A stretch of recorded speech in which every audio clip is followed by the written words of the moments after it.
expenses between March and now.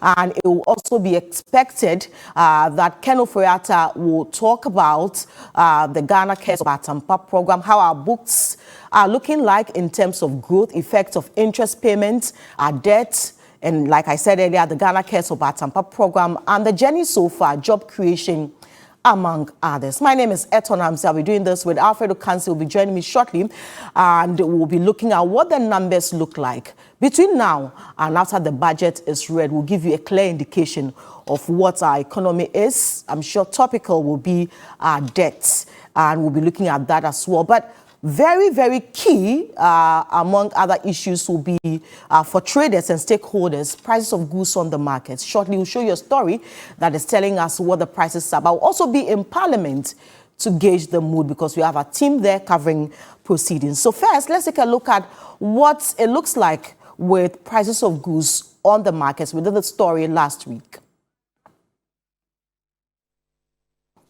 Our checks for most traders show general price increase of the local commodities on the market. According to some tomato sellers, due to the seasonal short supply of local tomatoes, prices have gone up for the past 3 weeks. A crate of tomatoes previously selling at 300 cedis now sells at 1,600 cedis. In those first near fun local saying near fun at that maybe at 300 and now 400. 1,006, 1,005. Apart from the price increase in the crate, it's sometimes rotten, making it difficult to make profits.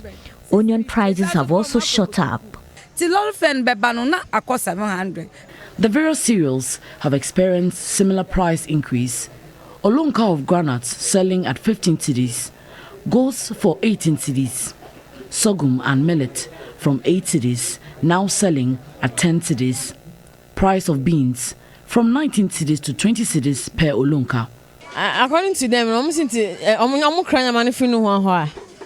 they increase their prices there with the lawyer and everything. And my prices in the costume. Maize is the most hardly hit local commodity. It is in short supply and now going for 4,500 cedis per bag from a previous 1,500 cedis per bag. Traders blame this increase partly on the rainfall pattern. They say a brochure to Ghana, if you say so, a brownie ho. There's shortage of maize across the country due to lack of rainfall. It takes weeks to also get the little supply at an increased price from middlemen.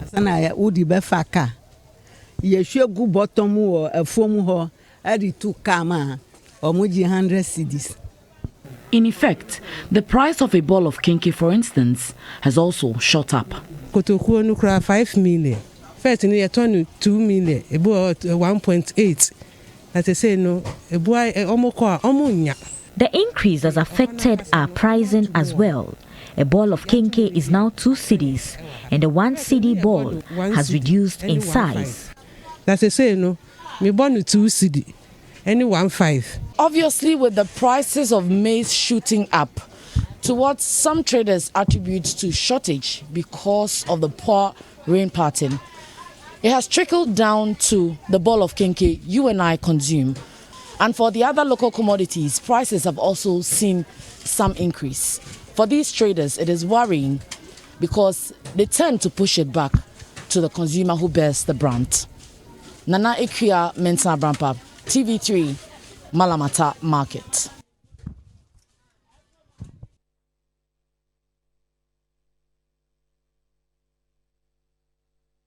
So those were concerns from some market women regarding prices of goods on the market. Now, reduction in port charges and cost of general goods are some of the expectations of a section of the general public and traders. My colleague Grace Amwasare has been speaking to some of them ahead of the Finance Minister's presentation today. It's a busy day here at the Central Business District as traders and their customers go about their business. Though it is some few days to the presentation of the mid-year budget, some of these traders have no idea of it. For those who do, their interest is low, as they say the budget does not have any impact on their small businesses. Multimedia budget was also depreciation, exchange rate, commodities, biases in favor petty traders are a woman. What is presented in the budget is very far from our work as petty traders. I don't see any relationship between the budget and our work. I don't see what's for two workers pay more. For this year, gravity also 4% to civil servant to pay more. Increase in salaries of civil servants, reduction in port charges, and general goods are some key expectations of some of them. Habono, and then your man on so said a bay, ya bogasino, equal you your master, and you money back from you my tono. Yes, or back from, and my manipani batadiana, said a canumano, a back off for no to me. We want a reduction in port charges so that we can sell more. When the port duties go high, it affects our goods. Finance Minister is expected in Parliament on Thursday to present the media budget review in accordance with the 1992 Constitution.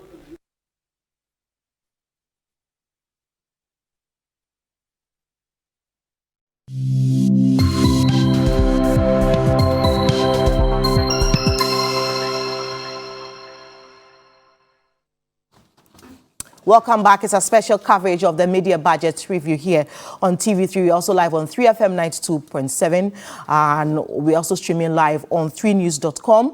And this morning we're looking at what the figures look like, and we'll also be speaking to some analysts to tell us what the expectations are. And also we're looking at what was contained in the 2021 budget in March.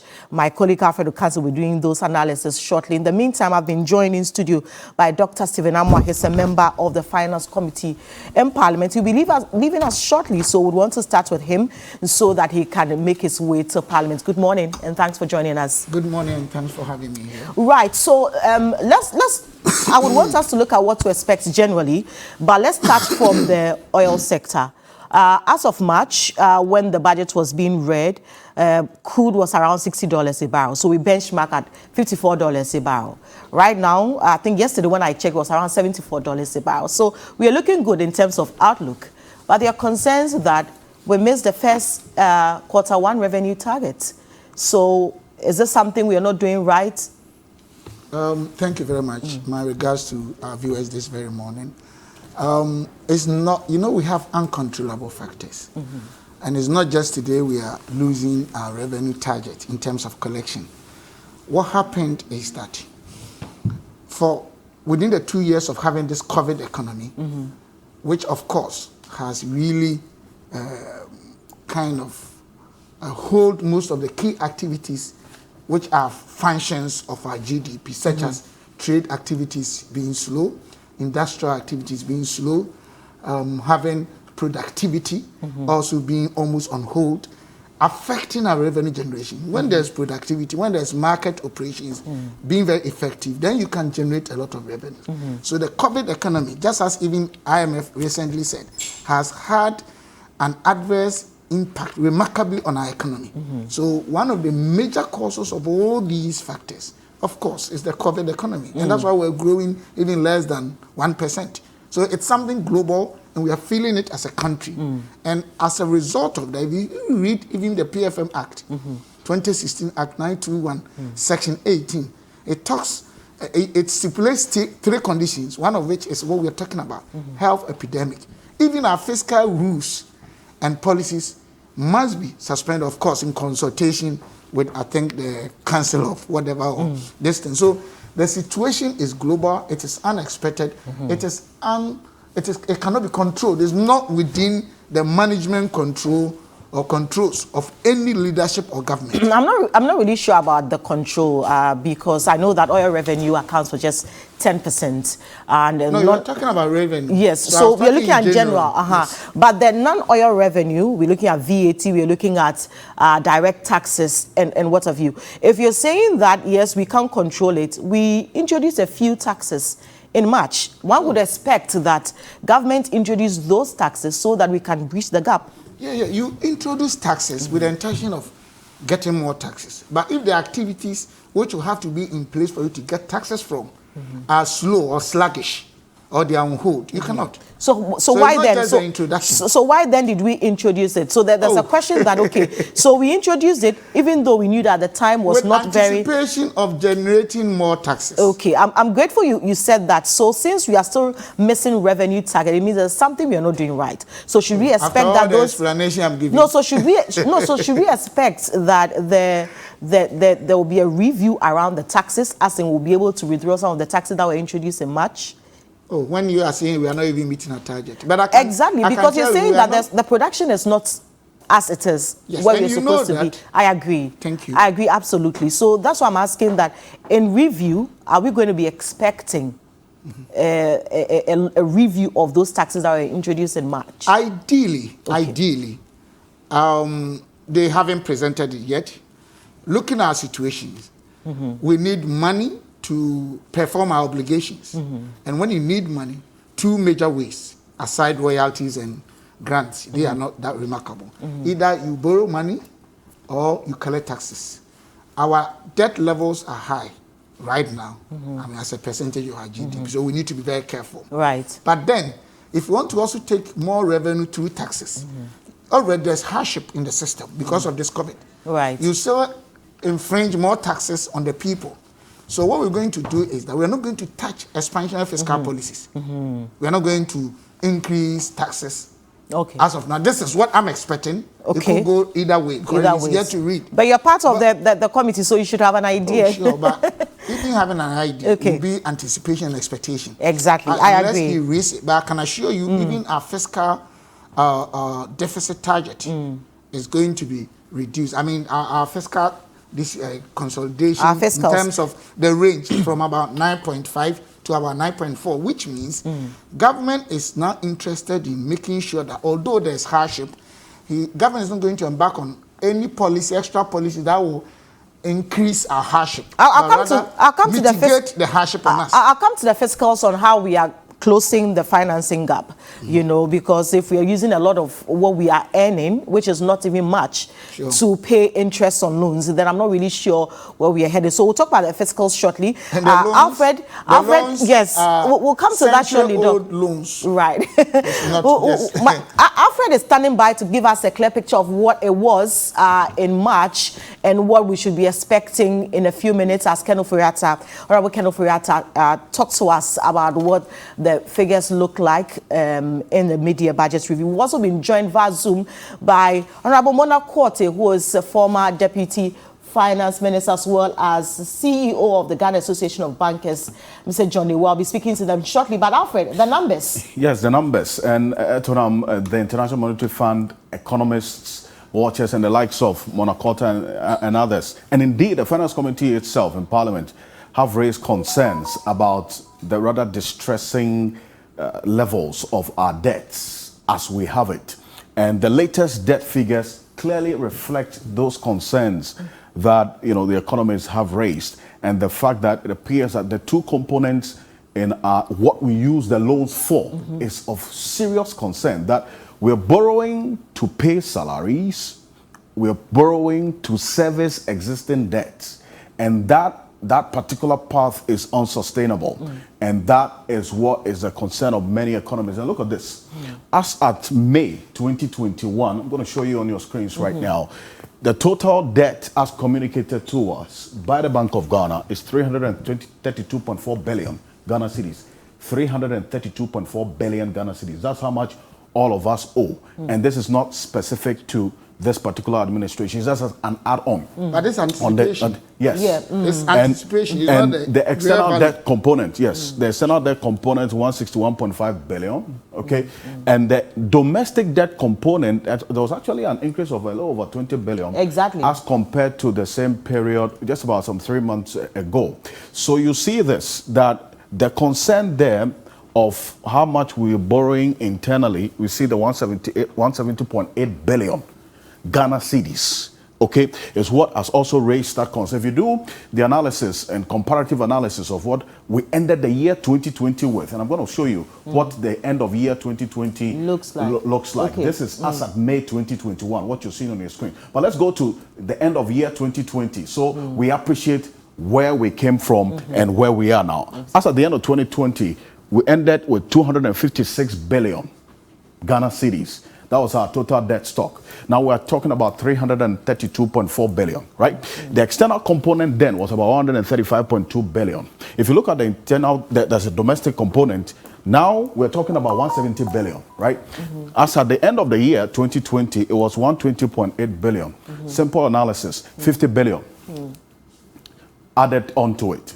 Now, let's go on to how the situation looks like in terms of the analysis of both the domestic and who we owe and how much. You see, anytime we put out these figures, people wonder exactly who we owe. And how did we get here? How did we get here?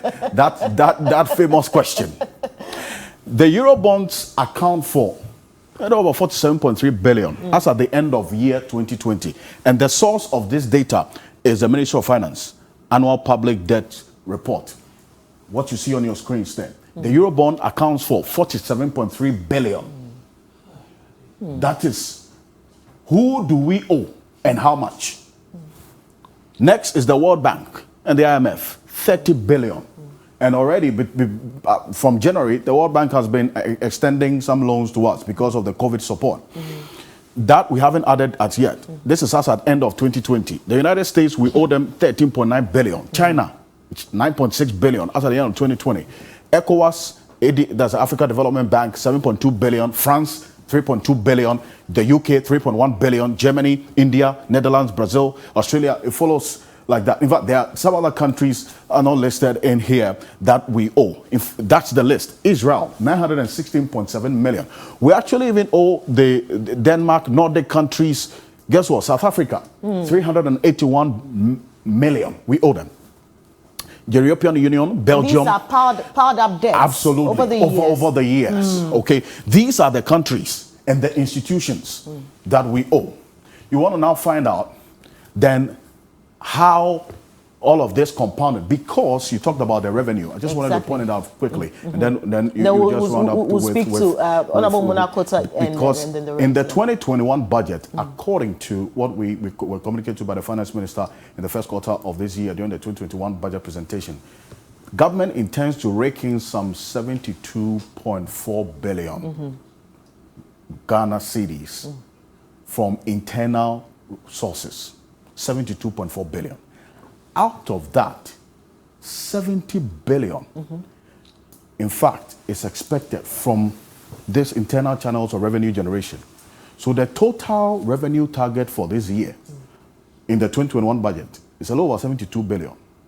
And 70 billion out of that is going to be generated internally. So one of the expectations is for the finance minister to tell us how these taxes that were introduced and the existing ones that were increased, how much has it brought in since it took effect on May 1? Remember, it took effect on May 1. Exactly. The NHIS VAT flat rate up by 1%, the new sanitation and pollution levy, the fuel prices that went up in the cumulative effect. And you know that in this country, when fuel prices go up, it affects the price of almost everything on the market. The import duties that have also gone up. You heard the importers and exporters making that complaint. They are in the market.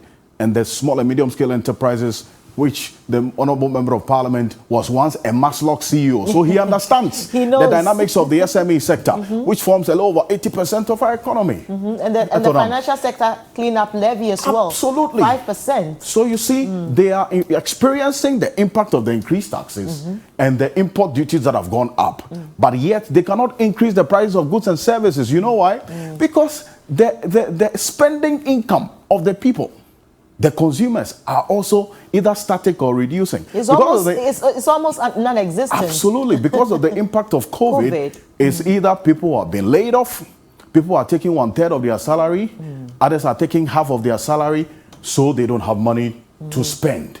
And so the businessman, the businesswoman cannot pass on these increases they are experiencing onto the consumer as is expected. Because if you increase your prices, nobody's going to buy your product. They will look for the alternative to buy. That's what they are confronted with. And these are some of the expectations they have the finance minister to really address exactly how they will be dealt with. Because for as long as they are not making money, you would not expect that they can obviously... for them to spend, because, I mean, if non-oil revenue sources are from about 90% of our revenue, and we are not doing well in that regard. Precisely. We cannot depend so much on the 10% oil revenue sources. And thank you very much, Alfred Okansi, for that analysis. And Dr. Stephen Amoah, I know you have a lot of reactions, but let me pick the thoughts of Honorable Mona Kortey, former Deputy Finance Minister. Good morning once again. Good morning. Nice to be on your program. Sorry, we had to have you hold for a while. That's fine. Okay, so your initial comments, we're getting ready to listen to what's contained in the mid-year budget statement. Thank you very much. I think that Alfred Okansi has done a great analysis of the situation, so people know what... Oh, we lost her. Hopefully we get her back soon. But Doc, all right, so Doc, let me come to you. So your initial reactions to what we are doing in terms of closing the financing gap. We use majority of what we earn in paying interest on loans, what we call interest and amortization. What will be your, what are we doing currently? Oh, she's back. Sorry. It's not. Yes. Sorry. I was saying that last year the economy contracted. We had negative growth rates. This year, for the first quarter and into the second quarter, we've seen improvements in that recovery. So we are seeing positive growth rates now. Indeed, this is a way of checking whether we are on track with the budget. From the indices that I'm looking at, we are not too far from what is expected. However, our revenue vis-a-vis our expenditure and what the gap is, and we having to borrow so much to fill the gap, is definitely a concern. And we need to look at how we organize our debt management. We need to be more transparent. I expect the minister to speak to debt servicing and how new debt, which has been coming on board recently, is going to be used. Many times we are not told exactly what debt is going to be used for, except to repay or reservice other debt. In order that we don't leave debt for the future generation, we need to start going into projects that generate revenue, that repay these debts by themselves. We need to stop just throwing money at some projects that don't make sense, especially at a time like this when we are... Hopefully we get her back to make that statement. Alfred, I would want to get to Dr. Stephen Amoah. I think this discussion needs about 2 hours. I'm being honest with you, because it's a situation that has engulfed this country or characterized us for so many years because we are not being productive enough. Let's be very honest. And the situation we found ourselves in is as a result of the fact that naturally there was no productivity to go with even our expenditure. Anyway, 2020 wasn't negative, it was 0.4%. So maybe my sister should check again. But even what we find ourselves in today shows prudent management of the recent or the present government. Is it? Of course. Madam, if productivity also, why were we not talking about conditions, situations that led to these things? I mean, I'm shocked. If you are not going to work, if your husband is not working for a long time because of natural disaster, and probably he's not getting money from anywhere, and you have to eat, what happens? Even the monies that he is able to get from somewhere may not necessarily go into productive areas, because a lot of things on our market were actually going on sluggishly. Let's do this analytically in the context that will be fair to the situation. 2, our problem, which I agree with you and my sister who spoke, is that as a country, we have not been able to ensure that our production gets to the level where we'll get taxes from, and also put money into areas that have strong correlation with our GDP growth, just as she said. Because we have created this situation, we are always, look, between 2001 and 20, not that I'm doing political analysis here, but I'm just giving you the figures. Between 2008 and 2016, our debt portfolio was increased by about 1,140%, from 9.2 to about 120 billion. So it has been our problems as a country. It has been our problem that we always make sure that we have enough obligation to perform the area of interest, because we are almost destroying our productivity sector or production sector. Either we are importing, we are into services, paying so much into recurrent accounts and stuff like that. It cannot be solved within the shortest possible time. And we are not lucky enough. This whole COVID-2 also came on board. Okay. Now what we have to do is to develop new debt management models to ensure that we develop our production sector such that we will rather use our monies into areas of, developing infrastructure, developing areas that we can generate revenue from, areas. I think these are issues that we know, but are we doing them? For instance, let's look at our fiscals. The tax exemption bills is still in Parliament. It's not been passed yet. It costs us over 2% of our GDP. I mean, for how long is it going to be there? When it comes to Parliament proceedings, sometimes, one, I'm a first timer. Two, we have leaders. Three, there are other issues that, as a matter of fact, if I'm speaking to some of these, I have to be careful. Not only to MPP or NDC, but I can't come and speak to certain issues publicly. Because if you are managing our fiscals and closing the gap, the tax exemption bill is there. We haven't resolved how much, because over 2% is a lot of money. Of course, but it's not the only bill there. There are a lot we have there. Yes, but we are looking at our fiscals. We are looking at our fiscals, but what we are talking about here is that how executive bodies, NDC, MPP, we have been enjoying power for so many years. And we know these problems have been there probably since before you were born. As a country, we need a long-term approach by making sure that we industrialize our country enough, properly, not, I don't want to speak to issues and I'll be in trouble. Proper industrialization to ensure that, young guys in this country are employed and there is output from which we can get taxes.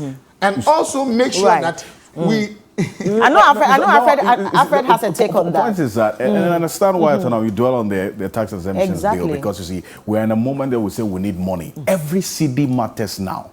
And based on that sentiment, you would expect that some agency will be paid into the process of passing this particular bill into law so that we can save money in every step of the way. Because these are loopholes which we have identified. Reason why there's a bill in place to check it.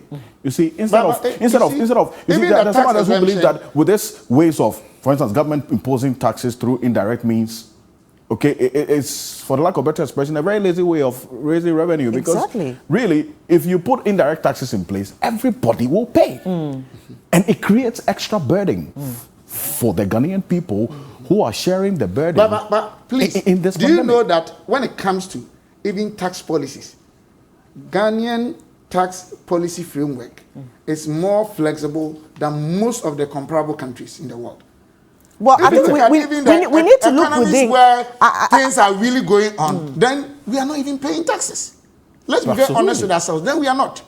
In fact, it's just a few who are paying, which is creating the burden. What you are saying now, the issue is that even a few paying taxes, how much are they paying? But you see, out of what they have.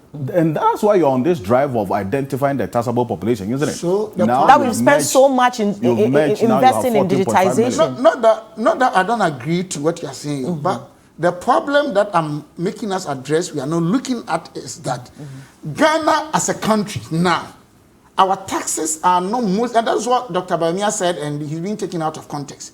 And in fact, media budget will concentrate on that. Not to burden people with, as he says, so much taxes, but to ensure that we enhance production, and out of that we can get taxes that people will not feel too much.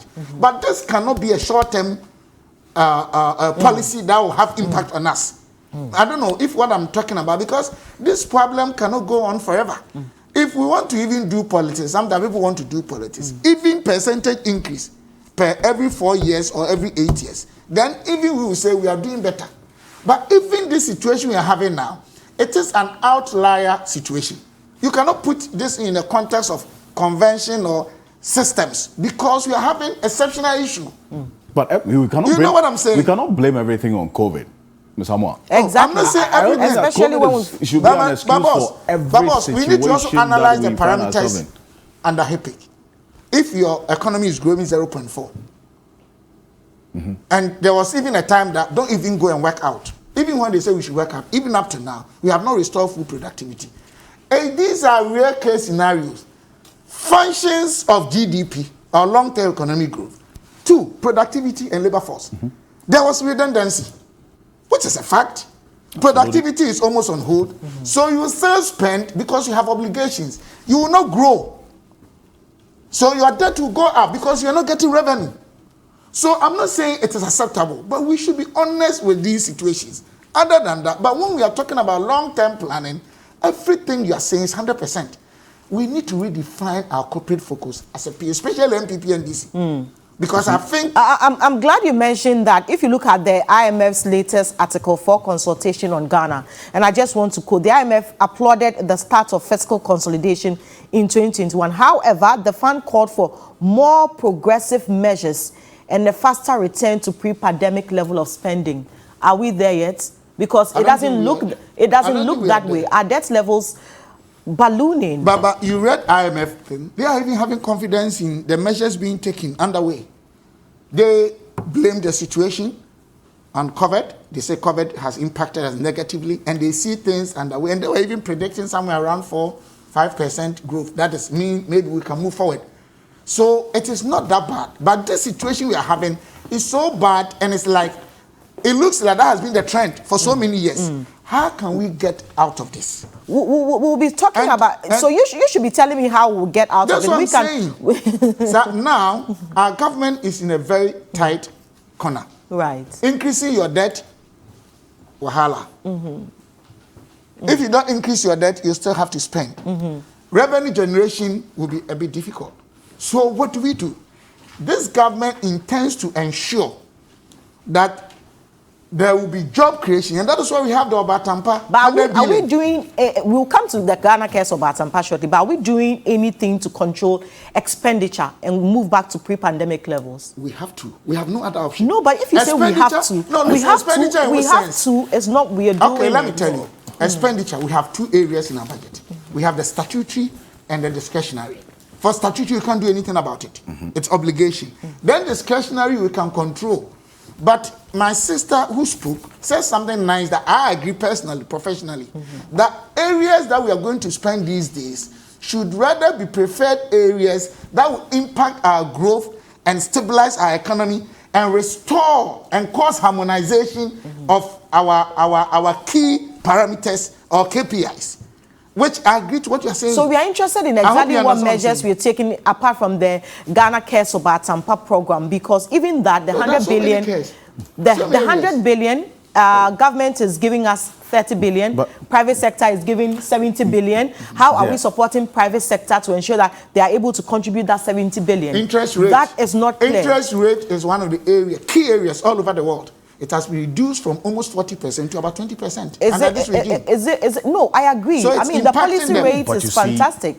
You understand what I'm saying? With all due respect, so we need to analyze other parameters as well. The interest rate reduction, the picture you paint is what is expected, the ideal situation as you have it.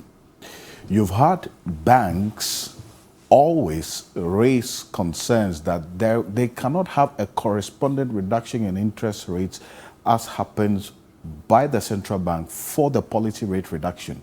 The private sector, talking about is lending rate. I'm not talking about policy rate. Wait, I'm getting the lending, because if the policy rate is set, that obviously informs. I'm coming to a point. Yes, so let me lending. Right, so let me make his point. The lending rate. It's about 22 now. Between two, that's on average. Average. But it used to be almost 40. Let me finish. Oh, but let's establish this fact. Yes, the standard factor has been established. Exactly. I'm saying that the private sector is still struggling with competitive rates. I don't want to say cheaper credit, because banks are in business. Yeah, it's still not enough. It's still a problem. Competitive rates, even in this pandemic. And you want to side with their concerns that if the policy rate goes down to the 14.5 as it is now, And which used to be over 25%. And the commercial Dr. banks are not responding as well because of their own peculiar concerns that they have as well. It's a problem. Another issue is government also borrowing from the local market. Domestic bond borrowing has gone up. That's what I showed you. So you have government competing with the private sector in the same market. Very bad. Exactly. You accept it's bad. Sure. Oh, no. But when I speak the truth, that one you don't want to accept. No, it's only when this one is also not right. Listen, I'm trying to be very professional as possible. When I speak the right thing, you want to brush it aside. No, when I support you, say, yeah, I am coming. Even not government just borrowing. All governments in Ghana, most of the times, borrow at a higher interest rate. It's only Ghana. Then you find T-bills giving returns more than private sector, which is risky assets. So that one I agree with you. But what I'm saying is that the interest rate used to be almost 40. Policy rate used to be 25.5. And that this government has been reduced to about 14 something or 12 something.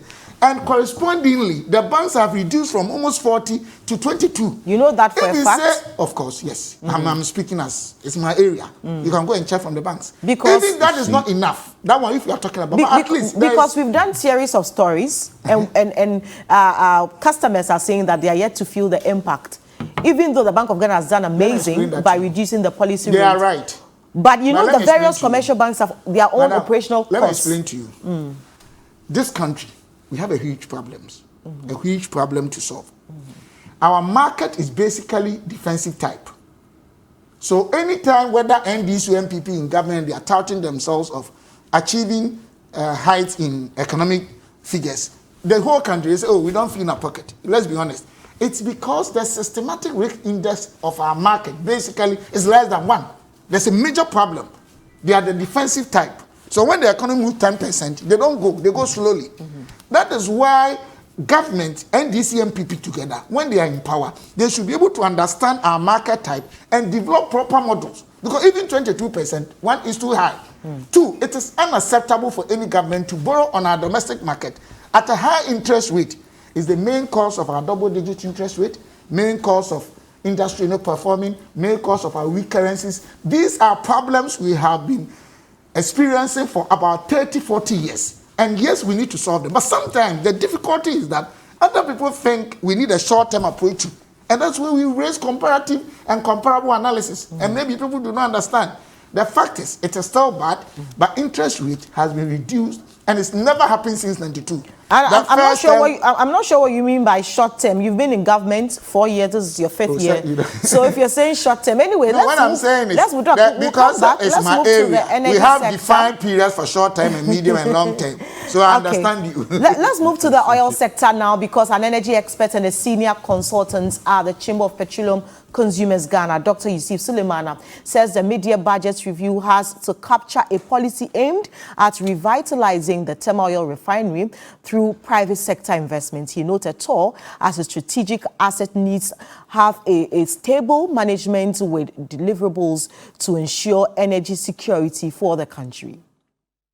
As much as the refinery is key to our energy security, which you have all alluded to, but the current inertia that is existing in the refinery as we speak now is not the best, and it's very unfortunate.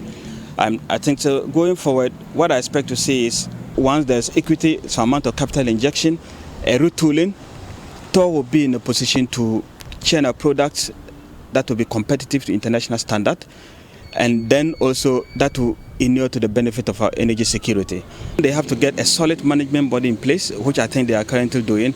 So once that is done, government should take the partnership seriously. Apart from injecting the efficiency, the equity aspect is critical. The energy expert and a senior consultant at Chamber of Petroleum Consumers Ghana noted the private sector investor should not be parasitic in nature. Partners who will come as a kind of a symbiotic relationship whereby the partner has something to gain and then the nation Ghana can also benefit something. Not partners who will come with empty hands, that is coming to maybe to be parasite on the system. And if I tell you, if there's one thing that got PDS collapse, I think it's part of the fact that a partner come in, but with no equity in hand. TOR requires some capital injection. if government partner with a private sector that is vibrant, a private sector that takes refining business serious, I think they can turn the fortunes of the refinery down. Still on the energy sector, energy analyst expects the finance minister to announce in the mid-year budget review plans to make GNPC concentrate on its core mandates to ramp the exploration and production. What I would like to see is one, common fund, district common fund are paid on time, because that is how the grassroots, gets to get what they need for the development in the grassroots. Oil revenue is important, and for me, we've heard about it being used for free SHS and stuff like that. But we need to move further in trying to channel. We've heard the majority leader in Parliament saying that they are trying to now review the Petroleum Act, which manages our revenues, and try to say that, look, how can we channel the revenues from the oil to specific areas so that it goes to the grassroots, the average Ghanaian, you and I, who are able to get benefit from some of these oil that we've been producing for the last 10 years. If you look at what the majority leader said, the amount of money that goes to GNPC, I think GNPC has a mandate. They are supposed to undertake exploration. They are supposed to do some work. In the last 10 years, that work has been lacking. We talk about the Voltarian Basin. We've been hearing of that for some time, and not a lot of work has been done in the Voltarian Basin to basically say that, look, 10 years on, we've been able to do this amount of seismic studies, and the Voltarian Basin is ready for drills or companies to at least tender for the blocks in that area. So the work that GNPC collects the money to do, they are not doing what they're supposed to do. So for me, I think if there is a way to channel that money and make GNPC a bit more efficient, go into the market to find money for their operations, then Ghanaians can get a lot more money from the oil for infrastructure. Another areas that I think people or myself might want to hear from the finance minister will also be the take or pay and take and pay that he announced about 3 years ago. Since he announced that all power purchase agreements were to be converted from take or pay to take and pay, not much has gone on in terms of actual realization of that speech that he gave. I would like to hear more from the minister what he has done in that direction, what steps has been taken, whether he has been able to engage the IPPs for them to agree that they would convert their take or pay to take and pay. Some concerns from the energy sector there. The take or pay agreement to take and pay. I'm really hoping that we'll hear about that in the review budget in a few minutes. But we've been joined on the phone because the internet is failing us. Former Deputy Finance Minister, Honorable Mona Kotey. Good morning once again. Good morning. Sorry about the line. It's okay. You were making your point. I think at the time I was saying that I didn't think that there will be too much change in the budget direction.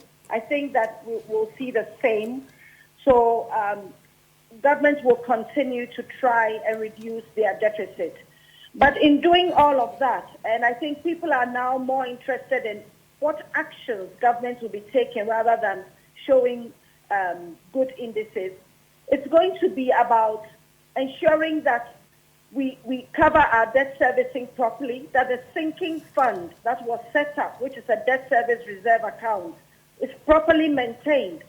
And also that when we borrow, we use it for the purpose intended, and that purpose should be a revenue-generating purpose so that the debts can repay for themselves.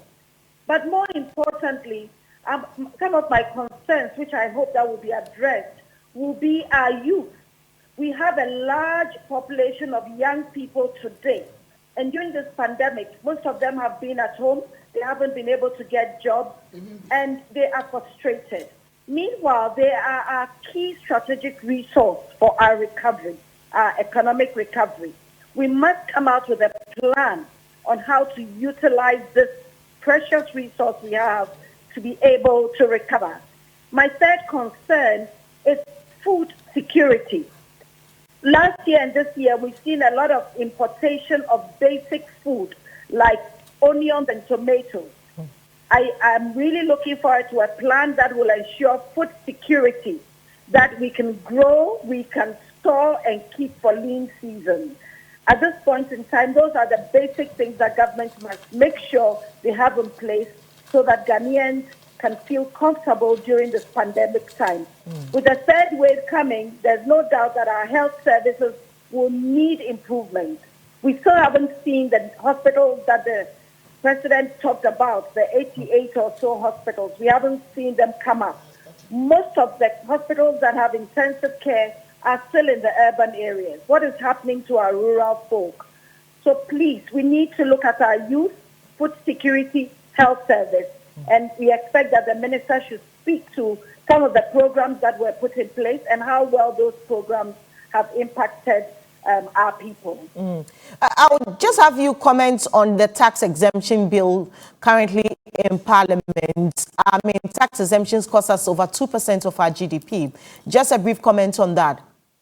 You know, at the end of the day, because we do not have capital and we need investors to invest in this country and build our infrastructure for us, there are certain projects that necessarily require tax exemptions. Therefore, if you are giving tax exemptions to get a good project, an infrastructure project that will help to grow this economy, you need to consider that. Don't give tax exemptions to consumption items that will not help to grow this economy. But definitely for projects like railroads, like roads, like refineries, those are projects that will help us to recover from our negative growth rate. So those we need and we must get them. What we need to do in order to show up our revenue is to make sure that we broaden our tax net. We've said this over and over, and it sounds like a rhetoric now. But the idea is that now we have a new world. We have a world where you have a lot of investments in logistics, in catering, in areas that support working from home, support staying at home and still being economically viable. Those areas are the areas we need to start looking at, bringing them into the tax net. Not trying to still get the informal who we don't really have a handle on, but the new areas. I mean, we see a lot of new business today, and even the media. I mean, the media houses have made a lot of money during this pandemic time, and that is because everybody's watching TV, everyone is at home, everyone is listening to radio. So those are all the new areas that perhaps we can generate some revenue from. And I see that government is making sure that they cut on capital expenditure rather than recurrent expenditure. I mean, when you cut on capital expenditure, then you are curtailing your future growth, and that is worrying to all of us. The kind of expenditure we make at this time is important, and we must make some capital expenditure so that the economy can do well. Honorable Monakoti, I'm sure we'll link up after the budget is read so we get your reactions to that as well. But we are grateful that you made time to speak with us. We're just about wrapping up so we can make way for the midday news.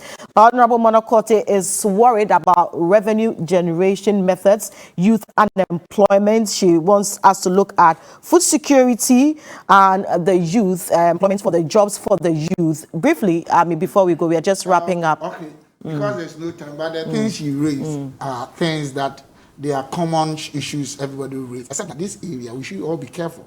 She's not the only person. Even MPP guys, you hear that broadening our tax net, broadening our tax net. This has been the problems we have. These have been problems in Africa and in Ghana. Have we sat down to conduct any statistical or scientific analysis for us to know that the areas we have not covered will give us $1 billion? The work we have, this can solve maybe 20%. Before I was born, we're talking about broadening our tax net. So it looks like we have the rhetorics, we have the choruses, we speak, we write them. But when it comes to properly putting work into it and getting something scientific and statistical or whatever to show practically impact us, we don't. I'm not really sure of that. You understand I don't know if you have enough and this is time. not only she or NDC MPP, but the entire country, everybody in your tax net. We have to also look at the leakages. It's very serious. The Blocking people are the stealing, loopholes, right. whether on the NDC or MPP. Even the oil they transport internally, even the commodities, they pretend and put them in barrels. Burkina Faso cars, and they get to places and they offload them. There are serious issues as a country. They know those who are stealing. You are in government. We expect that you resolve all that challenges and more. But let me tell you, can you resolve all the problems in TV3? Because you work here. I'm being very honest. Dr. Sevenama is a member of the Finance Committee in Parliament. It's a country issue. I'm really certain with that issue. But we are grateful that you said that we won't be expecting any new taxes, and then maybe we'll be cutting down on some of the taxes that were introduced in March because we haven't seen the impact. We already missed the first quarter revenue target. Cutting the taxes and not also borrowing. So how do you finance or fund the project? You are in government. You know the other issue is. So what you are saying is not you are in government, Dr. Amoah. All over the world, government does it respectfully, not to you. Doesn't get money from the sea or the pocket, either taxes or loans. Now we say our debt levels are going up. We don't have to take taxes. We still have to maintain education, infrastructure, social intervention policies. What do we do? Okay. Let us discuss this such that we all know we are in crisis, not caused by Kufuor or Mahama, but it's a global health issues. So some of the analysis we are making and comparisons to they are not being done, and they are being done out of arbitrariness. You promised to fix it. You promised to fix it, so we are expecting to fix it. Dr. Amoah, all right, great. And so I'm sure that we'll get the details in the budget. Right, we will. But the business people have their own concerns. Exactly. And for me, the expectation of the business community is extremely important. The small and medium scale enterprises, this budget must be promising enough, right? Must respond. We'll be back after the midday news. I will link up to Parliament. We'll also be speaking to Mr. John Ewua, CEO of the Ghana Association of Bankers, because we couldn't get through to him because of the internet interruptions. But after the midday news, we'll go live to Parliament and we'll get you all the details coming through with the media budget review. My name is Eton Amsafe. I've been doing this with Alfred Okansi. We'll be back after the media news, so don't go away.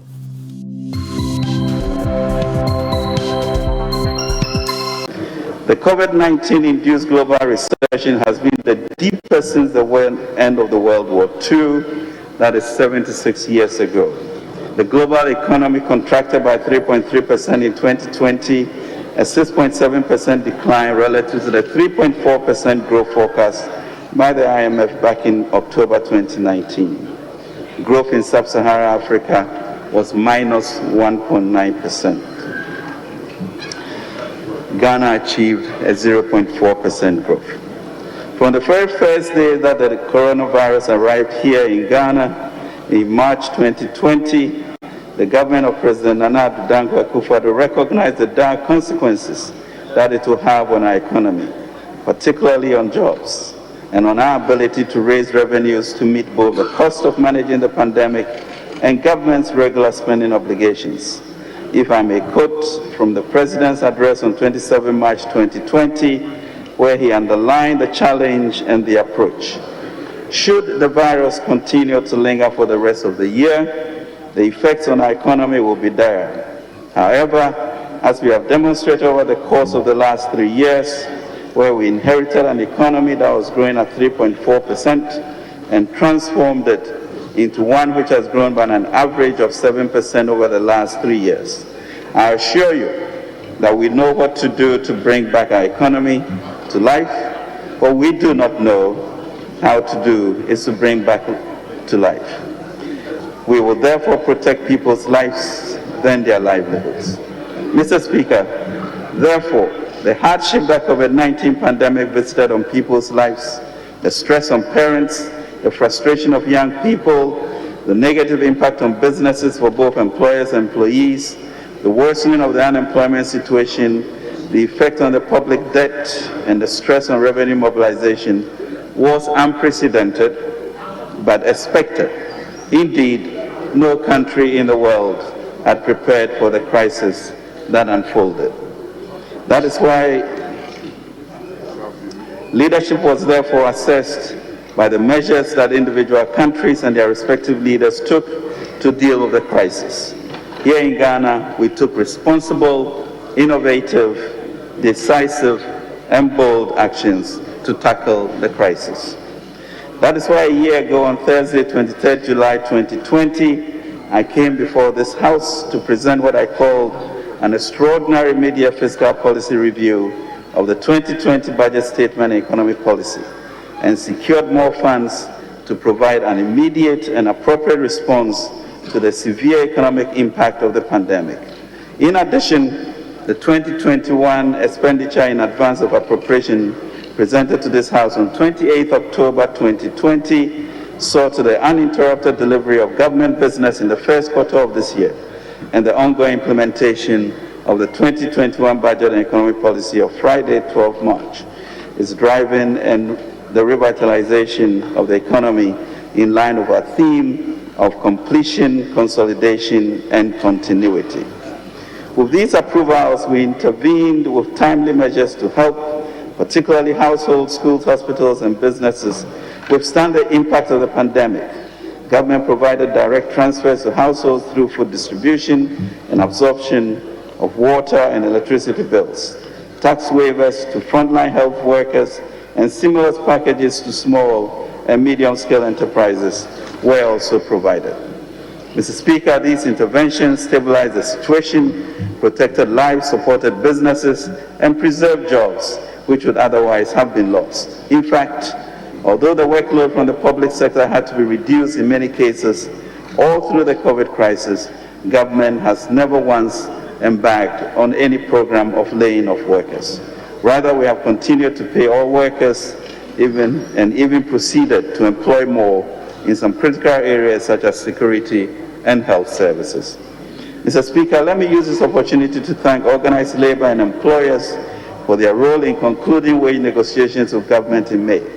The negotiations were marked by a shared understanding of the state of the economy, that we as a nation cannot share what we do not have, a collective will to improve productivity, raise more revenue, and ensure decent wages in the years to come.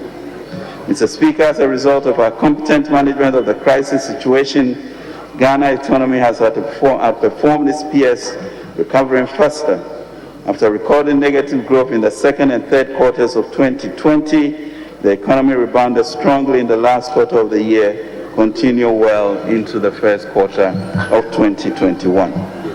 The Ghana Statistical Service reports the overall GDP growth for first quarter 2021 was 3.1%. The growth was even better, excluding oil, at 4.6%. The Bank of Ghana Composite Index of Economic Activity attests to the strong growth recovery, with the index growing at 33.1% at the end of May 2021, compared to a contraction of 10.23% at the end of May 2020. Mr. Speaker, on inflation, we are witnessing one of the lowest numbers on record in about 2 years. Inflation, which at the height of the pandemic hovered around 11.8%, dropped to 7.5% in May 2021, before inching up slightly to 7.8% in June. The Bank of Ghana will continue to implement appropriate monetary policy to maintain inflation rate within the target of 8 plus or minus 2%. The cedi has been relatively stable in the past 4 years and maintained its stability even in this pandemic year. For the first time in the Fourth Republic, the exchange rate did not see a spike after an election year.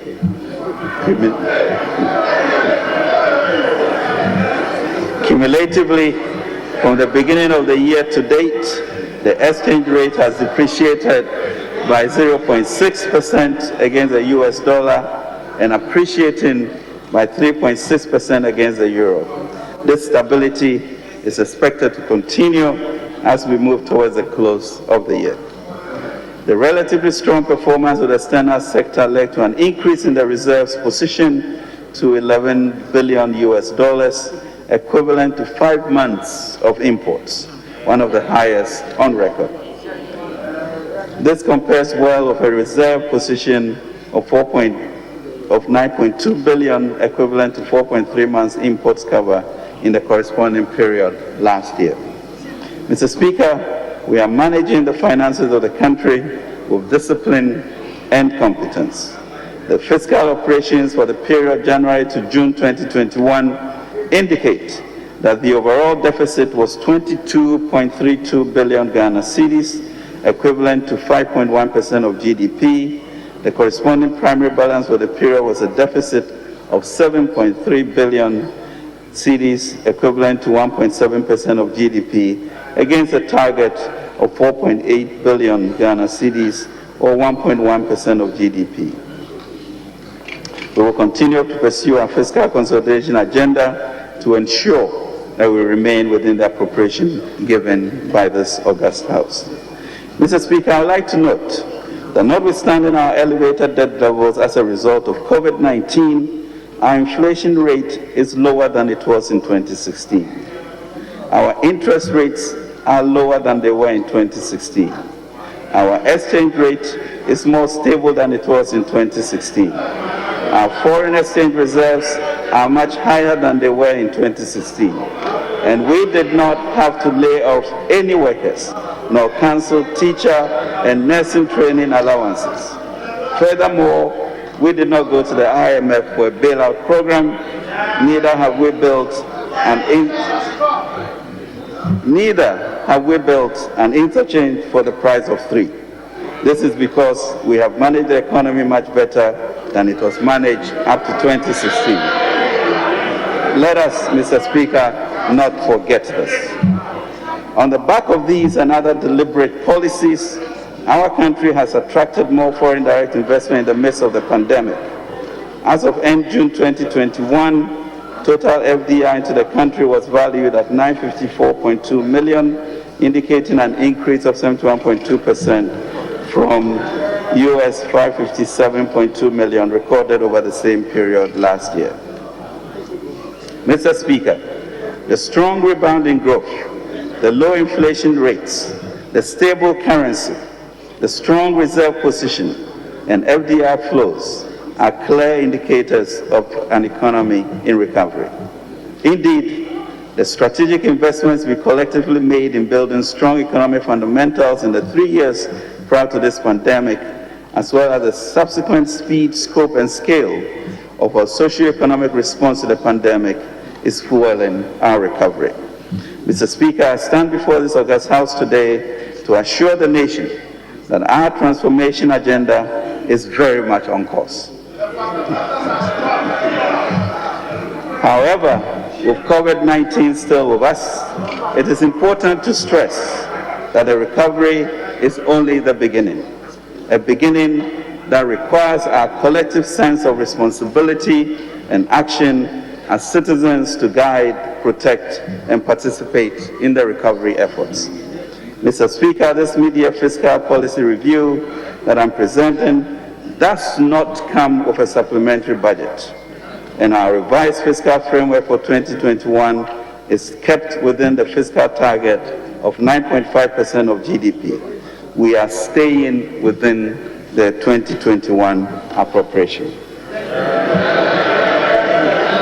Respectfully, Mr. Speaker, let me repeat. I'm not here today to ask for more money. I have not come.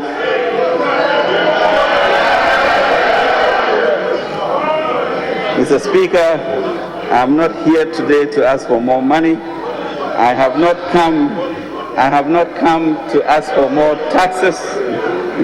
I have come to update the House on the performance of the economy for the first half year of 2021 and our plans for the unexpired term of the year consistent with Section 28 of the PFM Act.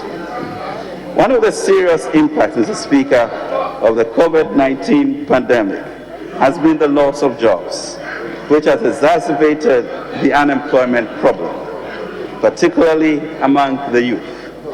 As such, government is ready with a comprehensive program to tackle this intractable problem. The goal is to create employment opportunities for 1 million of our young people over the next 2.5 years by igniting, Mr. Speaker, a high spirit of entrepreneurship.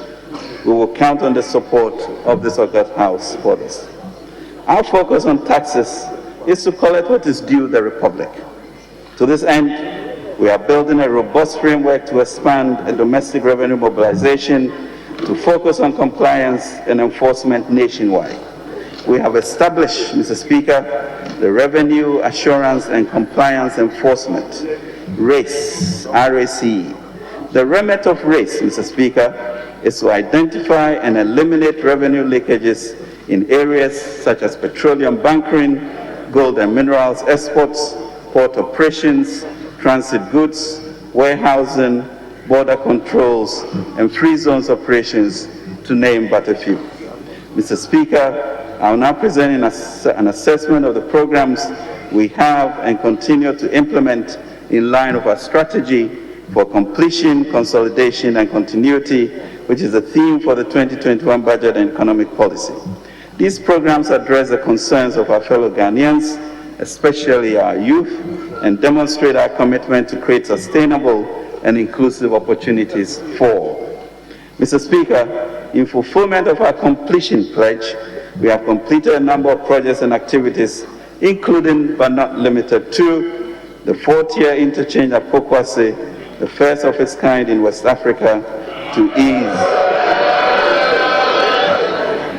and second in Africa, to ease travel constraints and enhance our productivity. The 85-bed Central Gunja District Hospital, located in Boape, to improve access to quality health care. Key strategic factories to provide jobs and accelerate our industrialization agenda, including the new factory of Premium Foods Limited at Ejosu in the Ashanti region, one of the leading agribusiness in Ghana. Nano Foods Limited, pineapple juice processing factory at Nsewem. Phase 1 of B5 steel plant in La Plega in Ningo Pram Pram, which when fully completed will become the biggest steel factory in West Africa. Toyota Tushu vehicle assembly plant in Tema, successfully securing the removal of Ghana from the Financial Action Task Force grades list, which has enhanced access to global markets and finance for our businesses, and the signing of seven implementation compacts under the Ghana Cares Obatampa program.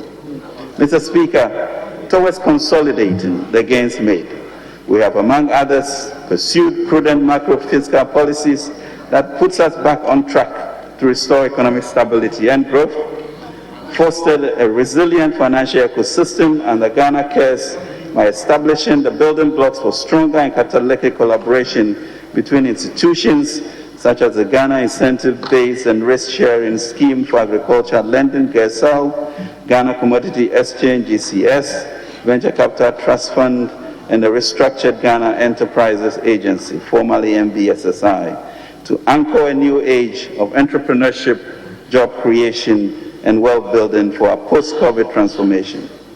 We issued a historic foreign currency denominated zero-coupon bond in our financing mix that's creating the fiscal space to build our financial resilience, and revamp the energy sector to further stabilize electricity supply for households and businesses. Mr. Speaker, our pledge on continuity has also driven us to continue to implement the phase 2 of the Ghana Cares Obatampa program to revitalize our economy after successful execution of the stabilization measures in phase 1. Continue to implement our key flagship programs, including Free SHS, PFJ, 1D, 1F, among others, to enhance the quality of life of our people and further advance our transformation agenda. Continued our environmental agenda by embarking on a war against illegal mining, Galamsey, to preserve our water bodies and protect the environment. And continue government's historic partnership with labor and employers, and also with the faith-based organizations. Mr. Speaker, in addition to the above, we've continued to provide the needed resources, equipment, and personnel to maintain security and peace within our borders. We are on course, Mr. Speaker, to transform the security services to enable them to adequately respond to emerging national and sub-regional threats. Mr. Speaker, we are aware of various conversations and we will take appropriate measures at the right time, and we beg this House to support us in that bid.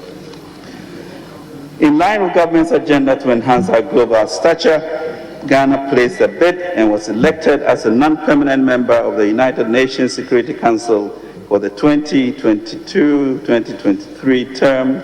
Additionally, His Excellency the President was also elected unanimously for a second term as chairman of the Authority of Heads of State and Government of the Economic Community of West Africa States, ECOWAS. President Akufo-Addo remains co-chair of the United Nations and Sustainable Development Goals Advocate Group with Norway's Prime Minister, Erna Solberg.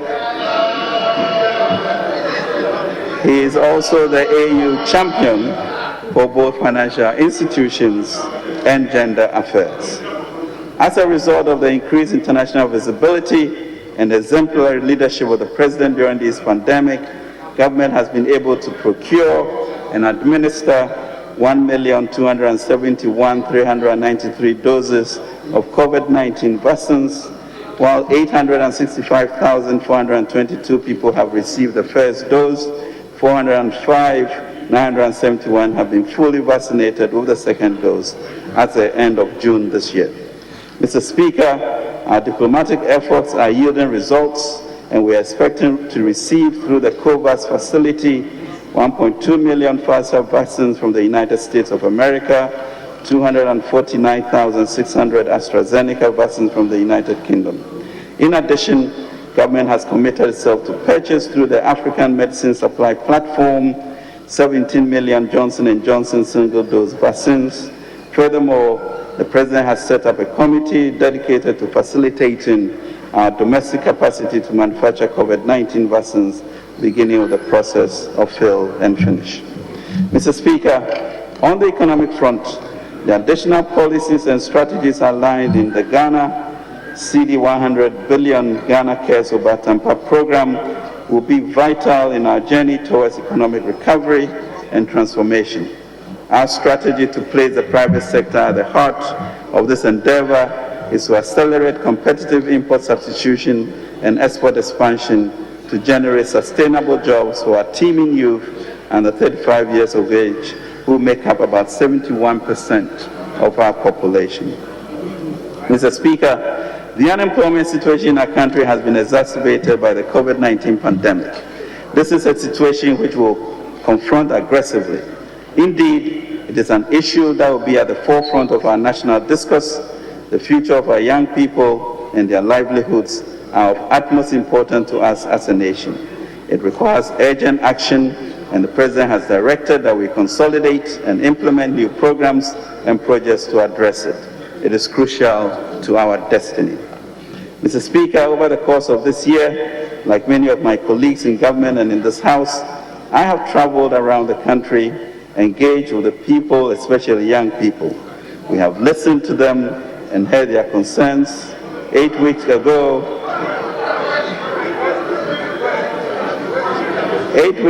Mr. Speaker, I visited Tamale and Sunyani and interacted with thousands of young people.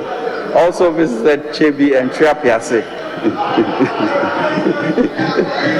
drawn from various universities and tertiary institutions as part of the Springboard Foundation program. I also participated in both the Accra Springboard and NUC's annual leadership training programs. These interventions, Mr. Speaker, provided me with yet another opportunity to experience at first hand the expectations and aspirations of our young people. Our responsibility as government is to accelerate our response. In connection with that, I have had extensive discussions with my colleague ministers of employment and labor relations, youth and sports, and lands and natural resources. New programs will be introduced and existing ones scaled up and refocused to meet the aspirations of our youth. We will work together to sensitize and connect the youth to the numerous opportunities being made available by government, including a strategy to create jobs and business opportunities for 1 million Ghanaian youth by 2024. So far, we've developed 5 new programs, including an exciting U-Bank program. Mr. Speaker, the good people of Ghana have given us another 4-year mandate to manage the country, mitigate the impact of COVID-19, and pursue our transformation agenda of equal opportunities and prosperity for all. We are in the 7th month of the journey, and executing the mandate with diligence, integrity, and faith, and we are determined to overcome the challenges that confront our nation. Let us join hands to build a more inclusive, confident, and hopeful society.